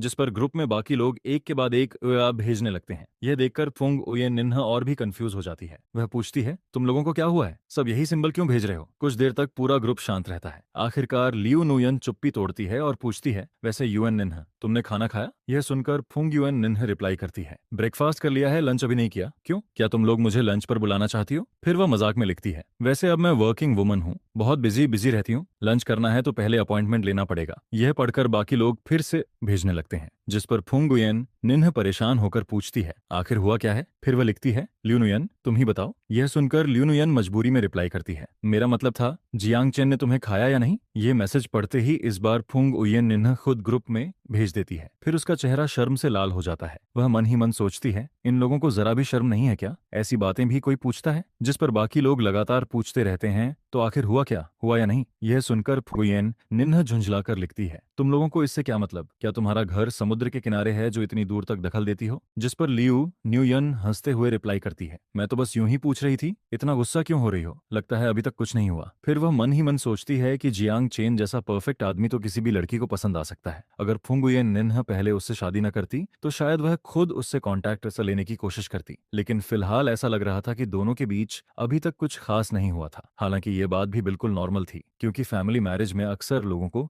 एक दूसरे को समझने के लिए टाइम चाहिए होता है। हाई सोसाइटी में ऐसे कई कपल्स होते हैं जो बाहर से परफेक्ट कपल बनकर रहते हैं, लेकिन घर के अंदर उनके बीच एक किस तक नहीं हुई होती। जिस पर फुंग उयेन निन्ह कोई सफाई नहीं देती। उधर जियांग जियांग यह सोचकर भौहें सिकोड़ लेती है कि शादी के बाद भी दोनों के बीच कुछ नहीं हुआ। उसके मन में पूरा यकीन होता है कि प्रॉब्लम उसके बिग ब्रदर में नहीं बल्कि फुंग उयेन निन्ह में है। वह सोचती है, ग्रैंडअप्पा के दबाव में शादी तो कर ली, लेकिन अगर वह बिग ब्रदर के साथ रूम शेयर तक नहीं कर रही तो यह तो उनकी इंसल्ट हुई। यह सोचकर जियांग जियांग के मन में अपने भाई के लिए इंसाफ दिलाने का ख्याल आता है, लेकिन वह सीधे जाकर फुंगुयेन निन्ह को मजबूर भी नहीं कर सकती थी। काफी देर सोचने के बाद उसके दिमाग में एक प्लान आता है, जिस पर वह मुझे मैसेज भेजकर शाम को डिनर के लिए बुलाती है। मैं भी बिना ज्यादा सोचे उसके इन्विटेशन को एक्सेप्ट कर लेता हूँ। फिर शाम को ऑफिस से निकलकर मैं सीधे उस रेस्टोरेंट में पहुंचता हूँ जो जियांग जियांग ने बुक किया था। मुझे लगा था कि वहां सिर्फ मैं और जियांग जियांग होंगे, लेकिन वहां पहुंचकर मैं देखता हूं कि एक और शख्स भी मौजूद है। वह ली फैमिली की एल्डेस्ट मिस ली यूनिशु होती है। वह मेरी पुरानी क्लासमेट थी। प्राइमरी स्कूल से लेकर हाई स्कूल तक हम साथ पढ़े थे और हमारे रिलेशंस भी काफी अच्छे थे। जिस पर मैं जाकर अपनी सीट पर बैठ जाता हूँ। ली यूनिशु मुस्कुराकर कहती है, जियांग चेन, बहुत समय हो गया। जिसके जवाब में मैं भी मुस्कुराकर कहता हूँ, हाँ सच में बहुत समय हो गया। फिर वह पूछती है, तो बताओ आजकल कैसे हो? उसी समय वेटर खाना लेकर आ जाता है, जिस पर मैं मुस्कुराते हुए कहता हूँ, चलो खाते खाते बातें करते हैं। मैं और ली यूनिशु अब दोनों ही बिजनेस वर्ल्ड में काम कर रहे होते हैं, इसलिए चाहे स्कूल लाइफ की बातें हों या फिर बिजनेस की, हम दोनों के पास बात करने के लिए काफी कॉमन टॉपिक्स होते हैं, जिस पर हमारी बातचीत बहुत अच्छी चलती है और माहौल भी काफी खुशनुमा बना रहता है। उधर जियांग जियांग हमें इतनी खुशी से बातें करते हुए देखती है कि वह चुपके से अपना फोन निकाल लेती है और फोटोज क्लिक करने लगती है। कैमरे की आवाज सुनकर मैं उसकी तरफ एक नजर डालता हूँ, जिस पर वह तुरंत हंसते हुए कहती है, हाँ हाँ मैं तो बस सेल्फी ले रही हूँ। मैं भी ज्यादा ध्यान नहीं देता और फिर से ली युनशु के साथ बातचीत में लग जाता हूँ। इसके बाद जियांग जियांग अपनी गैलरी में फोटोज देखने लगती है। काफी देर चुनने के बाद उसे 2 फोटोज पसंद आती हैं। फिर वह उन्हें मोमेंट्स पर अपलोड कर देती है। कैप्शन में वह लिखती है, आज बिग ब्रदर के साथ डिनर, साथ में एक हैप्पी इमोजी भी लगा देती है। लेकिन मजेदार बात यह होती है कि कैप्शन भले ही बिग ब्रदर के साथ डिनर का होता है, मगर फोटोजास में सिर्फ मैं और ली युनशु एक दूसरे से बातें करते हुए नजर आ रहे होते हैं। फोटो में मैं ली युनशु की तरफ देखकर हल्के से मुस्कुरा रहा होता हूँ, जबकि ली युनशु भी मेरी तरफ मुस्कुराकर देख रही होती है।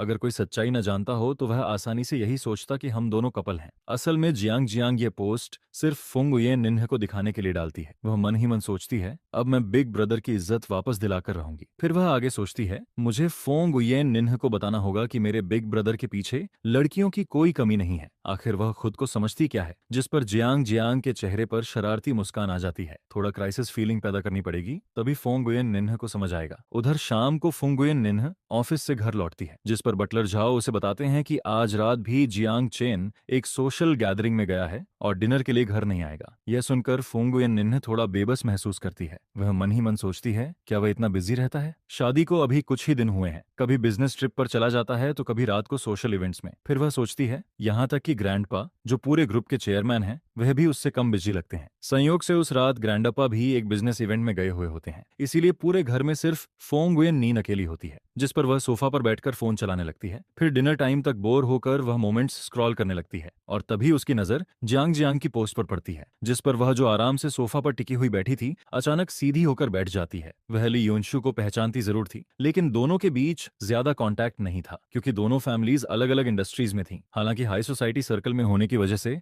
वे एक दूसरे को जानती जरूर थीं। फिर वह फोटो को ध्यान से देखने लगती है, जिस पर उसके मन में ख्याल आता है इन दोनों की बॉन्डिंग तो काफी अच्छी लग रही है। फिर वह भौहें चढ़ाकर सोचती है तो ये वही डिनर मीटिंग है जिसके बारे में उसने बताया था। जाने क्यों उसके दिल में एक अजीब सा एहसास पैदा होने लगता है, मानो किसी ने उसे चीट कर दिया हो, जिस पर वह तुरंत जियांग जियांग को मैसेज भेजती है, क्या तुम अभी अपने बिग ब्रदर के साथ डिनर कर रही हो? जियांग जियांग मैसेज देखते ही मुस्कुरा देती है। वह मन ही मन सोचती है फिश हुक में फंस चुकी है। फिर वह सिर्फ एक शब्द रिप्लाई करती है, हाँ। फुंगुयन निन्हा फिर पूछती है, और ली युनशु भी वहां है? जिस पर जियांग जियांग फिर वही जवाब भेजती है, हाँ। बस यही दो शब्द देखकर फुंगुयन निन्हा का मूड और खराब हो जाता है। वह मन ही मन सोचती है, क्या इसे सिर्फ हाँ बोलना ही आता है, थोड़ा और नहीं बता सकती? आखिरकार वह फिर पूछती है, क्या तुम्हारे बिग ब्रदर और ली युनशु एक दूसरे को जानते हैं? जिस पर जियांग जियांग रिप्लाई करती है, जानते ही नहीं, वे प्राइमरी स्कूल से लेकर हाई स्कूल तक क्लासमेट्स भी रहे हैं। यह सुनकर फोंग उयेन निन्ह अनजाने में भौहें सिकोड़ लेती है। क्लासमेट्स? फिर जियांग जियांग अगला मैसेज भेजती है, आज अचानक मुलाकात हो गई इसलिए बिग ब्रदर काफी खुश हैं। इसके बाद वह एक और मैसेज भेजती है, लेकिन गलत मत समझना, बिग ब्रदर और सिस्टर युनशु सिर्फ क्लासमेट्स हैं। हालांकि स्कूल टाइम में दोनों के रिलेशनशिप रूमर्स जरूर चलते थे, मगर वह बहुत पुरानी बात है। फोंग युएन निन्ह की नजर सीधे रिलेशनशिप रूमर्स वाले शब्दों पर जाकर रुक जाती है, जिस पर जियांग जियांग तुरंत एक और मैसेज भेज देती है, हाँ। उस समय स्कूल में हर कोई उन्हें परफेक्ट कपल मानता था, सब कहते थे कि दोनों एक दूसरे के लिए बने हैं। यह पढ़ते ही फोंग गुयेन नीन का चेहरा उतर जाता है। वह फिर से फोटो खोलती है और ध्यान से देखने लगती है। फोटो में दोनों एक दूसरे की तरफ मुस्कुराकर देख रहे होते हैं। दोनों की अपीयरेंस भी शानदार होती है। जितना ज्यादा वह फोटो देखती है उतना ही उसे लगता है कि दोनों सच में बहुत कंपैटिबल हैं। उधर जियांग जियांग काफी देर तक रिप्लाई का इंतजार करती है, लेकिन जब सामने से कोई मैसेज नहीं आता तो वह मन ही मन खुश हो जाती है। लगता है फुंगुये निन्हा सच में जल गई है। वहीं दूसरी तरफ मैं और ली युनशु आराम से बातें करते रहते हैं। डिनर खत्म होने के बाद ली युनशु कुछ पुराने क्लासमेट्स को भी बुला लेती है, क्योंकि हाई स्कूल ग्रेजुएशन के बाद मैं विदेश चला गया था। पिछले कई सालों से मैं ओवरसीज बिजनेस संभाल रहा था, जबकि ली युनशु हमेशा देश में ही रही थी, इसलिए उसका पुराने दोस्तों से कांटेक्ट बना हुआ था। कुछ देर बाद बाकी क्लासमेट्स भी पहुंच जाते हैं। मुझे देखकर सब काफी एक्साइटेड हो जाते हैं। फिर वे मुझे घेर लेते हैं और पिछले कई सालों की लाइफ के बारे में पूछने लगते हैं, जिस पर मैं मुस्कुराकर बताता हूँ मैं विदेश में फैमिली के ओवरसीज बिजनेस को संभाल रहा था, लेकिन अब वापस आ गया हूँ। फिलहाल फैमिली ग्रुप की एंटरटेनमेंट कंपनी मैनेज कर रहा हूँ। फिर मैं मुस्कुराते हुए एक और बात बताता हूँ, और हाँ, मेरी शादी हो चुकी है, मैरिज रजिस्ट्रेशन भी हो गया है, वेडिंग की तैयारी अभी चल रही है। यह सुनते ही सभी क्लासमेट्स हैरान रह जाते हैं, जिस पर वे एक साथ पूछते हैं, क्या तुम्हारी शादी हो गई? मैं मुस्कुराकर सिर हिला देता हूँ, लेकिन यह सुनने के बाद माहौल थोड़ा अजीब हो जाता है, क्योंकि स्कूल टाइम में लगभग सभी लोगों को लगता था कि जियांग चेन और ली युनशु एक दिन जरूर साथ होंगे। उधर ली युनशु भी मेरी तरफ हैरानी से देखने लगती है। उसके हाथ में पकड़ा ग्लास अनजाने में और कस जाता है। फिर वह धीरे से पूछती है, तुमने किससे शादी की है? जिस पर मैं मुस्कुराकर जवाब देता हूँ, मेरी वाइफ का सरनेम फोंग है, फोंग गुयेन निन्ह। यह नाम सुनते ही ली युनशु को कुछ याद आता है। फिर अगले ही पल उसे उसकी पहचान समझ आ जाती है, Phong Nguyen Ninh, Van Pham hotel group की इल्डेस्ट मिस। जिस पर मैं मुस्कुराकर सिर हिला देता हूँ, हाँ वही। यह सुनकर बाकी क्लासमेट्स फिर से हैरान रह जाते हैं। वॉन फैम होटल ग्रुप, वही इंटरनेशनल 5 स्टार होटल चेन जिसकी प्रॉपर्टीज पूरी दुनिया में फैली हुई हैं। फिर सभी को एहसास होता है कि जियांग फैमिली और फोंग फैमिली दोनों ही टॉप फैमिलीज में आती हैं, इसलिए यह मैरिज पूरी तरह वेल मैच्ड थी, जिस पर सभी मुझे बधाई देने लगते हैं। मैं मुस्कुराकर सबकी शुभकामनाएं स्वीकार करता हूं और उन्हें वेडिंग में आने का इनविटेशन भी देता हूं। समय का पता ही नहीं चलता और देखते ही देखते रात के 11 बज जाते हैं, क्योंकि अगले दिन सबको काम पर जाना होता है, इसलिए लोग एक एक करके जाने लगते हैं। मैं भी सबसे पहले निकलने वालों में शामिल होता हूँ। ली युनशु मुझे डोर तक छोड़ने आती है, क्योंकि मैंने ड्रिंक की हुई होती है, इसलिए खुद ड्राइव नहीं कर सकता था, जिस पर मैं गेट पर खड़ा होकर ड्राइवर का इंतजार करने लगता हूँ। कुछ देर की चुप्पी के बाद ली युनशु आखिर पूछ ही लेती है, तुमने अचानक फोंग गुयेन निन्ह से शादी क्यों कर ली? वह सच में इस बात को समझ नहीं पा रही होती, क्योंकि जियांग फैमिली और फोंग फैमिली दोनों ही टॉप फैमिलीज थीं। अगर दोनों फैमिलीज मैरिज अलायंस करने वाली होती तो इसकी खबर बहुत पहले फैल जाती, लेकिन उसे कभी ऐसी कोई खबर नहीं मिली थी, इसलिए यह शादी उसे बेहद बेहद अचानक लगती है। उसे हमेशा लगता था कि जियांग चेन अभी तक सिंगल है, जिस पर मैं वही पुराना जवाब देता हूँ, क्योंकि मुझे वह पसंद है। यह सुनकर ली युनशु कुछ पल चुप रह जाती है। पसंद? इसके बाद दोनों में से कोई कुछ नहीं कहता। उसी समय हायर ड्राइवर वहां पहुंच जाता है। मैं ली युनशु को गुड बाय कहता हूं और वहां से निकल जाता हूं। फिर रात के करीब 12 बजे घर पहुंचता हूं। जैसे ही रूम में दाखिल होता हूं, मैं देखता हूं कि फुंग गुयेन निन्ह अभी भी सोफा पर बैठी फोन चला रही होती है, जिस पर मैं हैरानी से पूछता हूं, अभी तक सोई नहीं? लेकिन इस बार फुंग गुयेन निन्ह सिर्फ मेरी तरफ देखती है और कुछ भी नहीं कहती। वह मुझे ऊपर से नीचे तक गौर से देखने लगती है। मेरे बाल बिल्कुल ठीक होते हैं, कपड़े भी साफ सुथरे होते हैं और गर्दन पर भी कोई अजीब निशान नहीं होता। जिस पर मैं मुस्कुराकर पूछता हूँ, क्या तुम मेरा इंतजार कर रही थी? यह सुनते ही फोंग गुयेन नीन का चेहरा लाल हो जाता है। फिर वह शर्म छिपाते हुए गुस्से में बोलती है, कौन तुम्हारा इंतजार कर रहा था? मैं तो बस फोन चला रही थी। जिस पर मैं फिर मुस्कुराकर पूछता हूँ, फोन चलाते चलाते मेरा इंतजार कर रही थी? मैंने कहा ना, मैं तुम्हारा इंतजार नहीं कर रही थी। फिर मैं आराम से कहता हूँ, ठीक है, आगे से मैं जल्दी घर आने की कोशिश करूंगा ताकि तुम्हें इतनी देर तक इंतजार न करना पड़े। यह सुनकर फोंग गुयेन नीह अंदर ही अंदर झुंझला जाती है। वह मन ही मन सोचती है, क्या यह आदमी इंसानों की भाषा नहीं समझता? मैंने कितनी बार कहा कि मैं उसका इंतजार नहीं कर रही थी। इतना सेल्फ ऑब्सेस्ड होने की भी क्या जरूरत है? ऐसे बात कर रहा है जैसे मैं कोई दुखी वाइफ हूं जो हर रात अपने हस्बैंड का इंतजार करती रहती है। जिस पर वह कुछ बोलकर अपनी इज्जत बचाना चाहती है। लेकिन इससे पहले कि वह कुछ कह पाती, मैं बाथरूम की तरफ चला जाता हूँ। यह देखकर फोंग गुयेन निन्ह बेबस होकर सोचती है, छोड़ो, पहले इसे नहा लेने देती हूँ, उसके बाद बहस करूंगी। वैसे भी मैं सच में सिर्फ फोन ही चला रही थी। उधर मैं फ्रेश होकर बाहर आता हूँ और सीधे बेड पर लेट जाता हूँ। आज मैं सच में बहुत थका हुआ होता हूँ। दिन भर कंपनी का काम संभालने के बाद रात को भी पुराने क्लासमेट्स के साथ ड्रिंक और बातचीत करनी पड़ी थी, इसलिए इस समय मेरी आंखें नींद से भारी हो रही होती हैं। उधर फुंग गुयेन निन्ह सोचती है कि मौका देखकर वह अपनी बात साफ कर देगी, लेकिन तभी वह देखती है कि मैं पहले ही आंखें बंद कर चुका हूँ। यह देखकर उसके दिल में हल्की सी नाराजगी पैदा हो जाती है। वह मन ही मन सोचती है, इतनी जल्दी सो भी गया? क्या एक बात भी नहीं करना चाहता मुझसे? लेकिन अगले ही पल मैं हल्का सा मुस्कुरा देता हूँ। फिर अपना हाथ बढ़ाकर उसे अपनी बाहों में खींच लेता हूँ, जिस पर उसकी सारी नाराजगी पल भर में गायब हो जाती है। अब उसके दिल में सिर्फ शर्म और घबराहट बचती है। इस तरह रात गुजर जाती है और अगली सुबह उसके दिल की काफी नाराजगी भी धीरे धीरे खत्म हो जाती है। फिर अगले दिन जियांग जियांग अपने जॉब के पहले दिन सीधे मेरे ऑफिस में पहुंच जाती है। असल में वह हालात जानने आई होती है। जैसे ही वह मुझे देखती है, उसे मेरे चेहरे पर हल्की थका नजर आती है, जिस पर वह मन ही मन सोचती है, क्या बिग ब्रदर रात भर ठीक से सोए नहीं? फिर उसके दिमाग में दूसरा ख्याल आता है, या फिर फोंग गुयेन नीन ने मेरी मोमेंट्स पोस्ट देख ली थी और दोनों की लड़ाई हो गई। यह सोचकर वह फिक्र से पूछती है, बिग ब्रदर आप इतने थके हुए क्यों लग रहे हैं? जिस पर मैं बिल्कुल सामान्य आवाज में जवाब देता हूँ, कल रात ठीक से नींद नहीं आई, करीब 3 बजे सोया था और 7 बजे उठ गया। ऐसी हालत में कौन अच्छी नींद ले सकता है? यह सुनकर जियांग जियांग कुछ सेकंड के लिए चुप हो जाती है। वह मन ही मन सोचती है, ये नींद न आने की वजह लड़ाई थी या कुछ और। लेकिन फिर वह ध्यान से मेरे चेहरे को देखने लगती है। काफी देर तक देखने के बाद भी उसे कोई संदिग्ध निशान नहीं दिखता, जिस पर वह और कंफ्यूज हो जाती है। तो मतलब अभी तक इन दोनों के बीच कुछ हुआ ही नहीं? यह सोचकर जियांग जियांग के मन में फिर से फुंग उयेन निन्ह के लिए नाराजगी बढ़ जाती है। असल में उसे फुंग उयेन निन्ह से कोई खास लगाव नहीं होता, लेकिन उसके लिए उसका बिग ब्रदर दुनिया का सबसे बेहतरीन इंसान होता है और अब दोनों की शादी भी हो चुकी थी। फिर भी फुंग उयेन निन्ह उसे अपने करीब नहीं आने दे रही थी, जिस पर जियांग जियांग को लगता है कि उसके भाई को जरूर बुरा लगता होगा। यह सोचते ही उसका गुस्सा और बढ़ जाता है। फिर वह अचानक मुड़ती है और गुस्से में ऑफिस से बाहर निकल जाती है। मैं हैरानी से उसे आवाज देता हूँ, जियांग जियांग क्या हुआ? लेकिन वह कोई जवाब नहीं देती।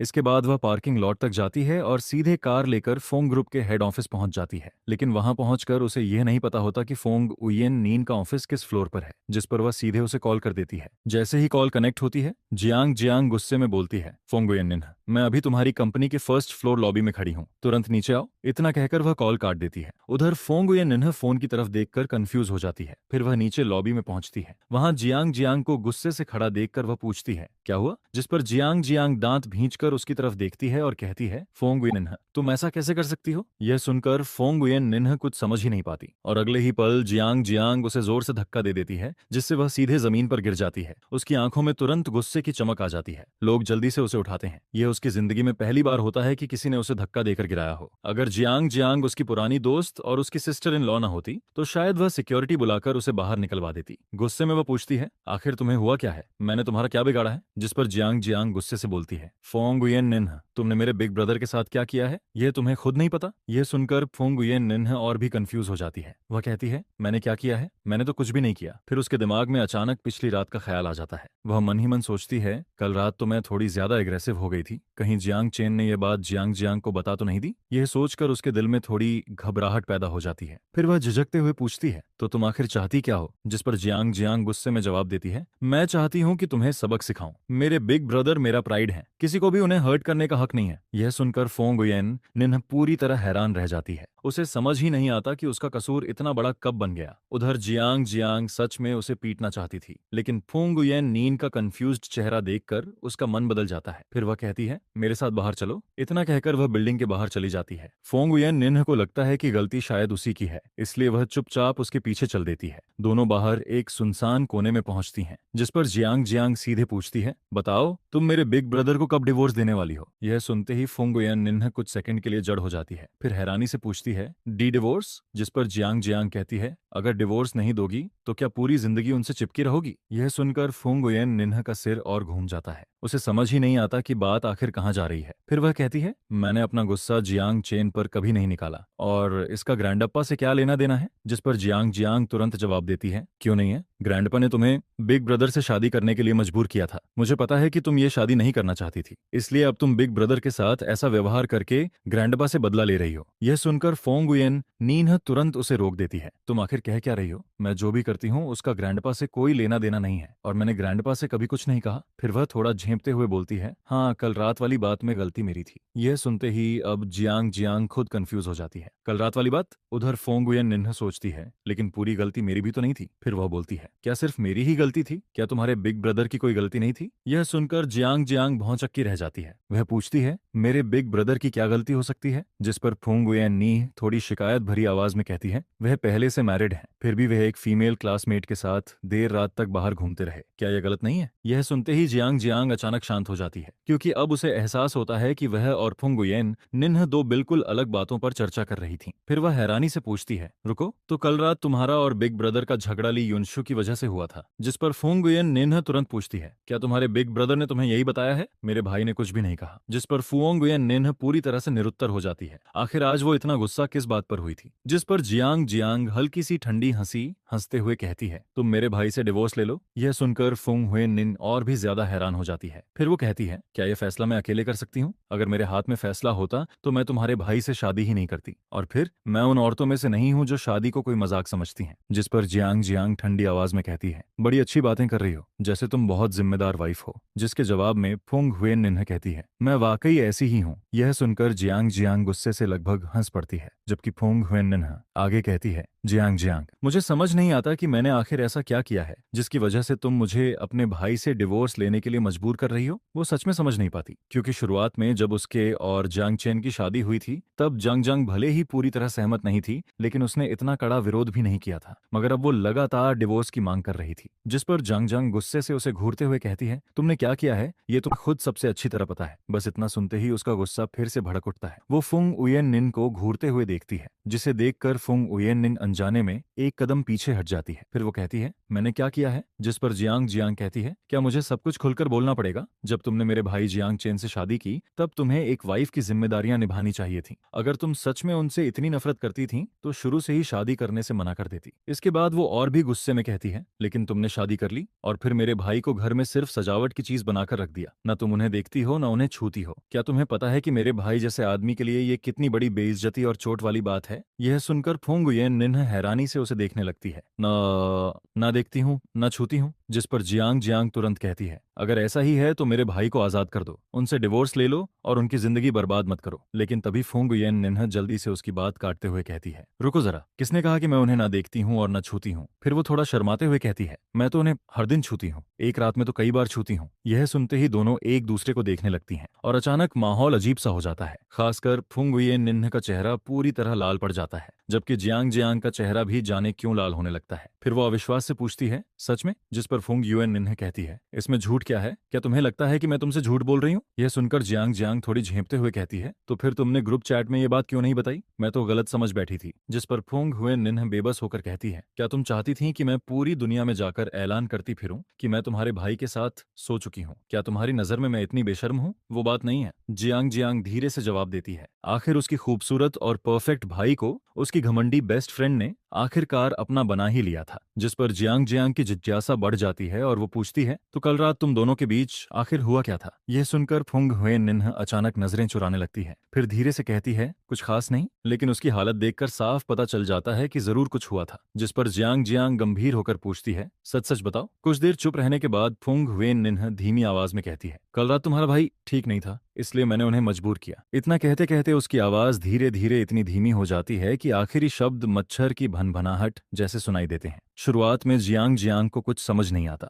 लेकिन कुछ सेकंड बाद जब उसे बात समझ आती है तो वो दांत पीसते हुए फुंग उयेन नीह को घूरने लगती है, जिसे देखकर फुंग उयेन निन्ह तुरंत वहां से भाग जाती है और भागते भागते कहती है, तुम नहीं समझोगी, ये पति पत्नी के बीच का फन है, आजकल सब लोग ऐसा ही करते हैं। इसके बाद जियांग जियांग वापस कंपनी में मेरे पास आती है और कहती है, भैया अगर फुंग उयेन निन्ह आपके साथ बुरा व्यवहार करे या आपके साथ कुछ गलत करे तो मुझे जरूर बताना, मैं जाकर उसकी अच्छी तरह पिटाई कर दूंगी। जिस पर मैं मुस्कुराते हुए सिर हिलाता हूँ, ठीक है, जरूरत पड़ी तो बता दूंगा, लेकिन वो मेरे साथ काफी अच्छा व्यवहार करती है। यह सुनकर जियांग जियांग और भी उलझ जाती है, इतना सब होने के बाद भी आप उसे अच्छा कह रहे हैं? वो जितना सोचती है उतना ही कंफ्यूज हो जाती है, क्या सच में ये पति पत्नी के बीच का फन था? यही सोचते हुए वो वहां से चली जाती है, मगर मुझे आज उसका व्यवहार कुछ अजीब सा लगता है। उधर फर्स्ट फ्लोर पर जियांग जियांग और फुंग उयेन निन्ह के बीच जो कुछ हुआ था उसकी खबर जल्दी ही फुंग फैमिली के ओल्ड मास्टर तक पहुंच गई। जिस पर ओल्ड मास्टर फुंग को लगता है कि जरूर उसकी पोती ने कोई गलती की होगी, तभी जियांग जियांग इतना गुस्सा हुई थी। आखिर फुंग फैमिली की नई पीढ़ी में सिर्फ यही एक पोती थी। बचपन से ही ओल्ड मास्टर उसे अपनी आंखों का तारा बनाकर रखते आए थे। आमतौर पर वो चाहे जितनी डांट लगा लें, लेकिन कभी हाथ तक नहीं उठाते थे, इसलिए वो इस बात से थोड़ा नाराज हो जाते हैं। फिर डिनर के दौरान यही बात छिड़ती है। ओल्ड मास्टर कहते हैं, सुना है आज जियांग जियांग ने तुम्हें फर्स्ट फ्लोर पर धक्का देकर गिरा दिया था और वो तुम्हें मारने भी वाली थी। ये सुनकर फुंग उयेन निन्ह चौंक कर मेरी तरफ देखती है, जबकि मैं हैरानी से उससे पूछता हूँ, तुम गिर गई थी? लेकिन फुंग उयेन निन्ह कुछ नहीं कहती, जिससे साफ हो जाता है कि बात सच थी। फिर मैं पूछता हूँ, उसने तुम्हें धक्का क्यों दिया? लेकिन इस बार भी वो चुप रहती है, क्योंकि उसे समझ नहीं आता कि वो आखिर क्या जवाब दे। जिस पर ओल्ड मास्टर कहते हैं, जियांग जियांग कोई नासमझ बच्ची नहीं है, अगर उसने ऐसा किया है तो जरूर तुमसे कोई गलती हुई होगी। यह सुनकर फुंग हुएन निन्ह शर्म और गुस्से से कहती है, दादाजी आप इस मामले में मत पड़िए, ये मेरे और जियांग जियांग के बीच की बात है। असल में उसे याद आ जाता है कि पिछली रात उसने क्या किया था, इसलिए अगर जियांग जियांग सच में उसे मार भी देती तो शायद वो विरोध नहीं करती। जिस पर ओल्ड मास्टर भौहें सिकोड़ते हुए कहते हैं, अगर गलती तुम्हारी है तो जाकर जियांग जियांग और अपने सास ससुर से माफी मांगो। इसके बाद मैं ओल्ड मास्टर की तरफ देखकर कहता हूँ, दादाजी मैं जियांग जियांग से इस बारे में ठीक से बात करूंगा। जिस पर ओल्ड मास्टर मेरी तरफ देखते हुए कहते हैं, हुएन निन्ह को मैंने बचपन से बहुत ज्यादा बिगाड़ दिया है, अगर उसने गलती की है तो तुम उसका पक्ष मत लेना। मैं चुपचाप सिर हिला देता हूँ, लेकिन अंदर ही अंदर मैं समझ जाता हूँ कि दादाजी यूं ही ये बात नहीं कह रहे थे, वो दरअसल मुझे इशारा दे रहे थे। आखिर फुंग उयेन निन्ह फुंग फैमिली की इकलौती वारिस थी और दादाजी की सबसे प्यारी पोती भी। अगर जियांग जियांग की जगह कोई और होता तो शायद दादाजी उसे बहुत पहले ही सजा दे चुके होते। डिनर खत्म होने के बाद मैं और फुंग उयेन निन्ह अपने कमरे में वापस आते हैं। फिर मैं उससे पूछता हूँ, जियांग जियांग ने तुम पर हाथ क्यों उठाया? लेकिन वो फिर भी कुछ नहीं कहती। जिस पर मैं कहता हूँ, अगर तुम नहीं बताओगी तो मैं जियांग जियांग से पूछ लूंगा। इसके बावजूद वो चुप रहती है। यह देखकर मैं सीधे जियांग जियांग को कॉल कर देता हूँ। कॉल कनेक्ट होते ही मैं पूछता हूँ, तुमने फुंग उयेन निन्ह पर हाथ क्यों उठाया? जिस पर जियांग जियांग कुछ पल चुप रहती है और फिर बड़बड़ाते हुए कहती है, क्योंकि उसने गलती की थी। मैं भौहें सिकोड़ते हुए पूछता हूँ, उसने क्या किया? जिस पर वो नाराज होकर कहती है, आप खुद उसी से पूछिए। मैं जवाब देता हूँ, मैं पूछ चुका हूँ, लेकिन वो कुछ नहीं बता रही। जिस पर जियांग जियांग गुस्से से कहती है, क्योंकि उसे शर्म आ रही है, उसके पास बताने लायक कोई चेहरा नहीं बचा। मेरी आवाज अब गंभीर हो जाती है, तो आखिर बात क्या है? मेरे लहजे से ही जियांग जियांग समझ जाती है कि मैं नाराज हो रहा हूँ। फिर वो धीरे से कहती है, मुझे लगा था कि उसने आपकी बेइज्जती की है। यह सुनकर मैं हैरान होकर पूछता हूँ, तुम्हें ऐसा क्यों लगा? जिस पर जियांग जियांग फिर चुप हो जाती है। कुछ बातें ऐसी थीं जिन्हें वो अपने सगे भाई से भी कहने में झिझक रही थी। उधर मैं अपने बगल में बैठी बेचैन फुंग हुएन निन्ह की तरफ नजर डालता हूँ। फिर कहता हूँ, तुम दोनों आखिर इतनी हिचकिचा क्यों रही हो? आखिर मामला क्या है? इस बार जियांग जियांग के पास चुप रहने का कोई बहाना नहीं बचता। जिस पर जियांग जियांग बड़बड़ाते हुए कहती है, किसने कहा था कि कल रात आपने उन्हें मजबूर किया था? यह सुनते ही मैं, जो आमतौर पर किसी भी हालात में अपना चेहरा नहीं बदलता,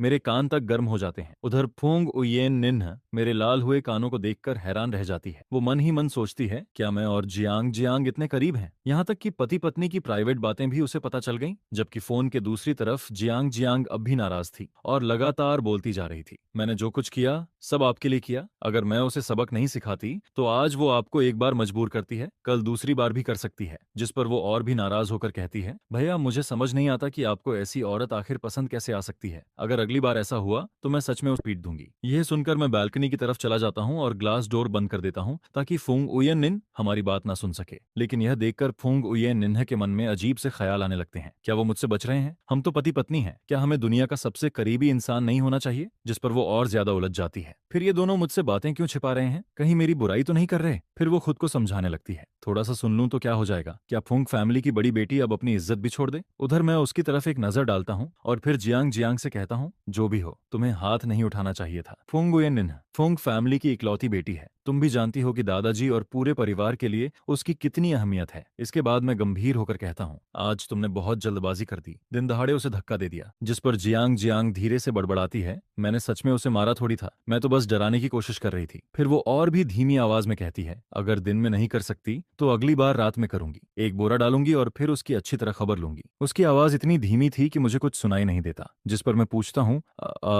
अभी तुमने क्या कहा? यह सुनकर जियांग जियांग तुरंत चुप हो जाती है। जाहिर था वो ये बातें मुझे नहीं बताना चाहती थी। कुछ देर बाद वो कहती है, तो क्या उसने कभी सोचा कि जो उसने आपके साथ किया उसका जवाब मॉम डैड को कैसे देगी? मैं कुछ पल चुप रहता हूँ, फिर कहता हूँ, असल में उसने मुझे मजबूर नहीं किया था। यह सुनकर जियांग जियांग तुरंत पूछती है, क्या भैया आपने मना नहीं किया था? मैं अपना माथा दबाते हुए सोचता हूँ कि अपनी छोटी बहन के साथ ऐसी बातें करना सही नहीं है। फिर मैं कहता हूँ, मैं और वो पति पत्नी है, कभी कभी रिश्तों में थोड़ा इमोशनल पुश पुल भी होता है, तुम नहीं समझोगी। यह सुनकर जियांग जियांग पूरी तरह अविश्वास में पड़ जाती है। मैं समझना भी नहीं चाहती। वो मन ही मन सोचती है, मेरा भाई और फुंगवेन के बीच ऐसा रिश्ता हो सकता है? जब वो अभी भी सदमे में थी, मैं तुरंत टॉपिक बदल देता हूँ, तुम और फुंगवेन वाली बात पर दादाजी बहुत नाराज हैं, किसी दिन जाकर उनसे माफी मांग लेना। यह सुनकर जियांग जियांग पूरी तरह निरुत्तर हो जाती है। उसे समझ ही नहीं आता कि अब क्या बोले। फिर वो मन ही मन सोचती है, मैं तो अच्छे इरादे से गई थी, अब उल्टा मुझे ही माफी मांगनी पड़ रही है। कॉल खत्म होने के बाद मैं वापस कमरे में लौटता हूँ। उधर फुंगुयेन नेह सोफा पर बैठी फोन चला रही होती है। मुझे देखते ही वो पूछती है, जियांग जियांग क्या कह रही थी? जिस पर मैं उसकी तरफ देखते हुए कहता हूँ, मुझे पता है कि तुम्हारी और जियांग जियांग की दोस्ती बहुत अच्छी है, लेकिन कुछ बातें ऐसी होती हैं जो उसे नहीं बतानी चाहिए। यह सुनकर फुंग उयन निन कुछ समझ नहीं पाती। कौन सी बातें?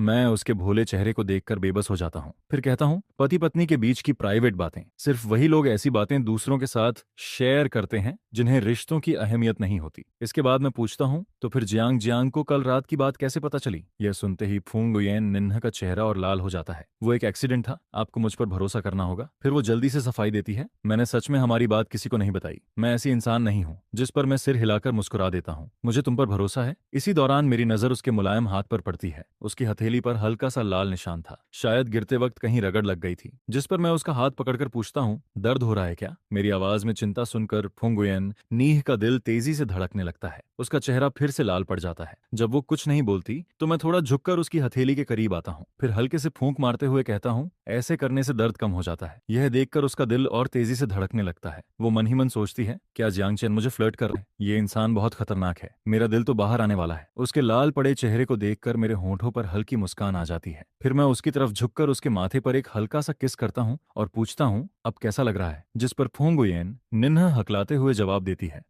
ठीक है, अब दर्द नहीं है। उसे इस हालत में देखकर मैं गर्म जोशी से मुस्कुराता हूँ, गुड गर्ल। इसके बाद मैं सीधा उठता हूँ और नहाने चला जाता हूँ। तभी फुंग उयेन निन्ह लंबी सांस छोड़ती है। वो मन ही मन सोचती है, पहले भी बहुत सारे लड़कों ने मुझे इम्प्रेस करने की कोशिश की थी, लेकिन मैं कभी प्रभावित नहीं हुई। मुझे उनके तरीके बचकाने और बेवकूफी भरे लगते थे, लेकिन अब मैं खुद इतनी नर्वस क्यों हो रही हूँ? उसका दिल अभी तेजी से धड़क रहा था। वो अपनी छाती पकड़कर सोफा पर गिर जाती है। कुछ देर बाद जब मैं नहाकर बाहर आता हूँ तो वो अब भी मेरी नजरों से बच रही होती है। जिस पर मैं पूछता हूँ, क्या हुआ? हाथ फिर दर्द कर रहा है क्या? मुझे पहले की इन्वेस्टिगेशन रिपोर्ट्स याद आने लगती हैं। उनमें लिखा था कि फुंग उयेन निन्ह घमंडी, जिद्दी और बहुत अकड़ वाली लड़की है, लेकिन पिछले कुछ दिनों में जो मैंने देखा वो उससे बिल्कुल अलग थी। असल में वो काफी मासूम और शर्मीली थी। उधर फुंग उयेन निन्ह खुद पर झुंझला रही थी, मैं इतनी बेकार क्यों हूँ? हर बार उसका एक सवाल सुनते ही मेरा चेहरा लाल क्यों हो जाता है? मैंने जिंदगी में क्या क्या नहीं देखा, फिर मुझे शर्म किस बात की आ रही है? इसी बीच मैं उसकी चमकती आंखों को देखकर हंस पड़ता हूँ। मुझे हंसते देखकर वो हिम्मत जुटाती है, फिर धीरे धीरे मेरे पास आती है और अपना छोटा सा हाथ मेरे सामने बढ़ा देती है। फिर दर्द हो रहा है? जिस पर वो धीरे से कहती है, एक बार और फूंक मार दो। फिर थोड़ी हिम्मत करके जोड़ती है, या फिर एक किस कर दो। यह कहते समय उसका दिल बेकाबू होकर धड़क रहा था। वो सोचती है, जियांग चेन मुझे छेड़ सकता है तो क्या मैं उसे वापस नहीं छेड़ सकती। उधर मैं उसके अचानक बढ़ाए हुए हाथ को देखकर कुछ पल के लिए चौंक जाता हूँ। मुझे बिल्कुल उम्मीद नहीं थी कि वो ऐसा करेगी। मैं तो सोच रहा था कि वो शर्माकर भाग जाएगी, लेकिन अब वो पहले से काफी बदल चुकी थी। जिस पर मैं हल्का सा मुस्कुराता हूँ और कहता हूँ ठीक है। फिर मैं उसकी हथेली पर हल्की फूंक मारता हूँ और उसके बाद उसकी हथेली पर एक हल्का सा किस कर देता हूँ। फिर पूछता हूँ, अब तो दर्द नहीं है। फुंगुयेन निन्हा कुछ कहना चाहती है ताकि अपनी इज्जत बचा सके,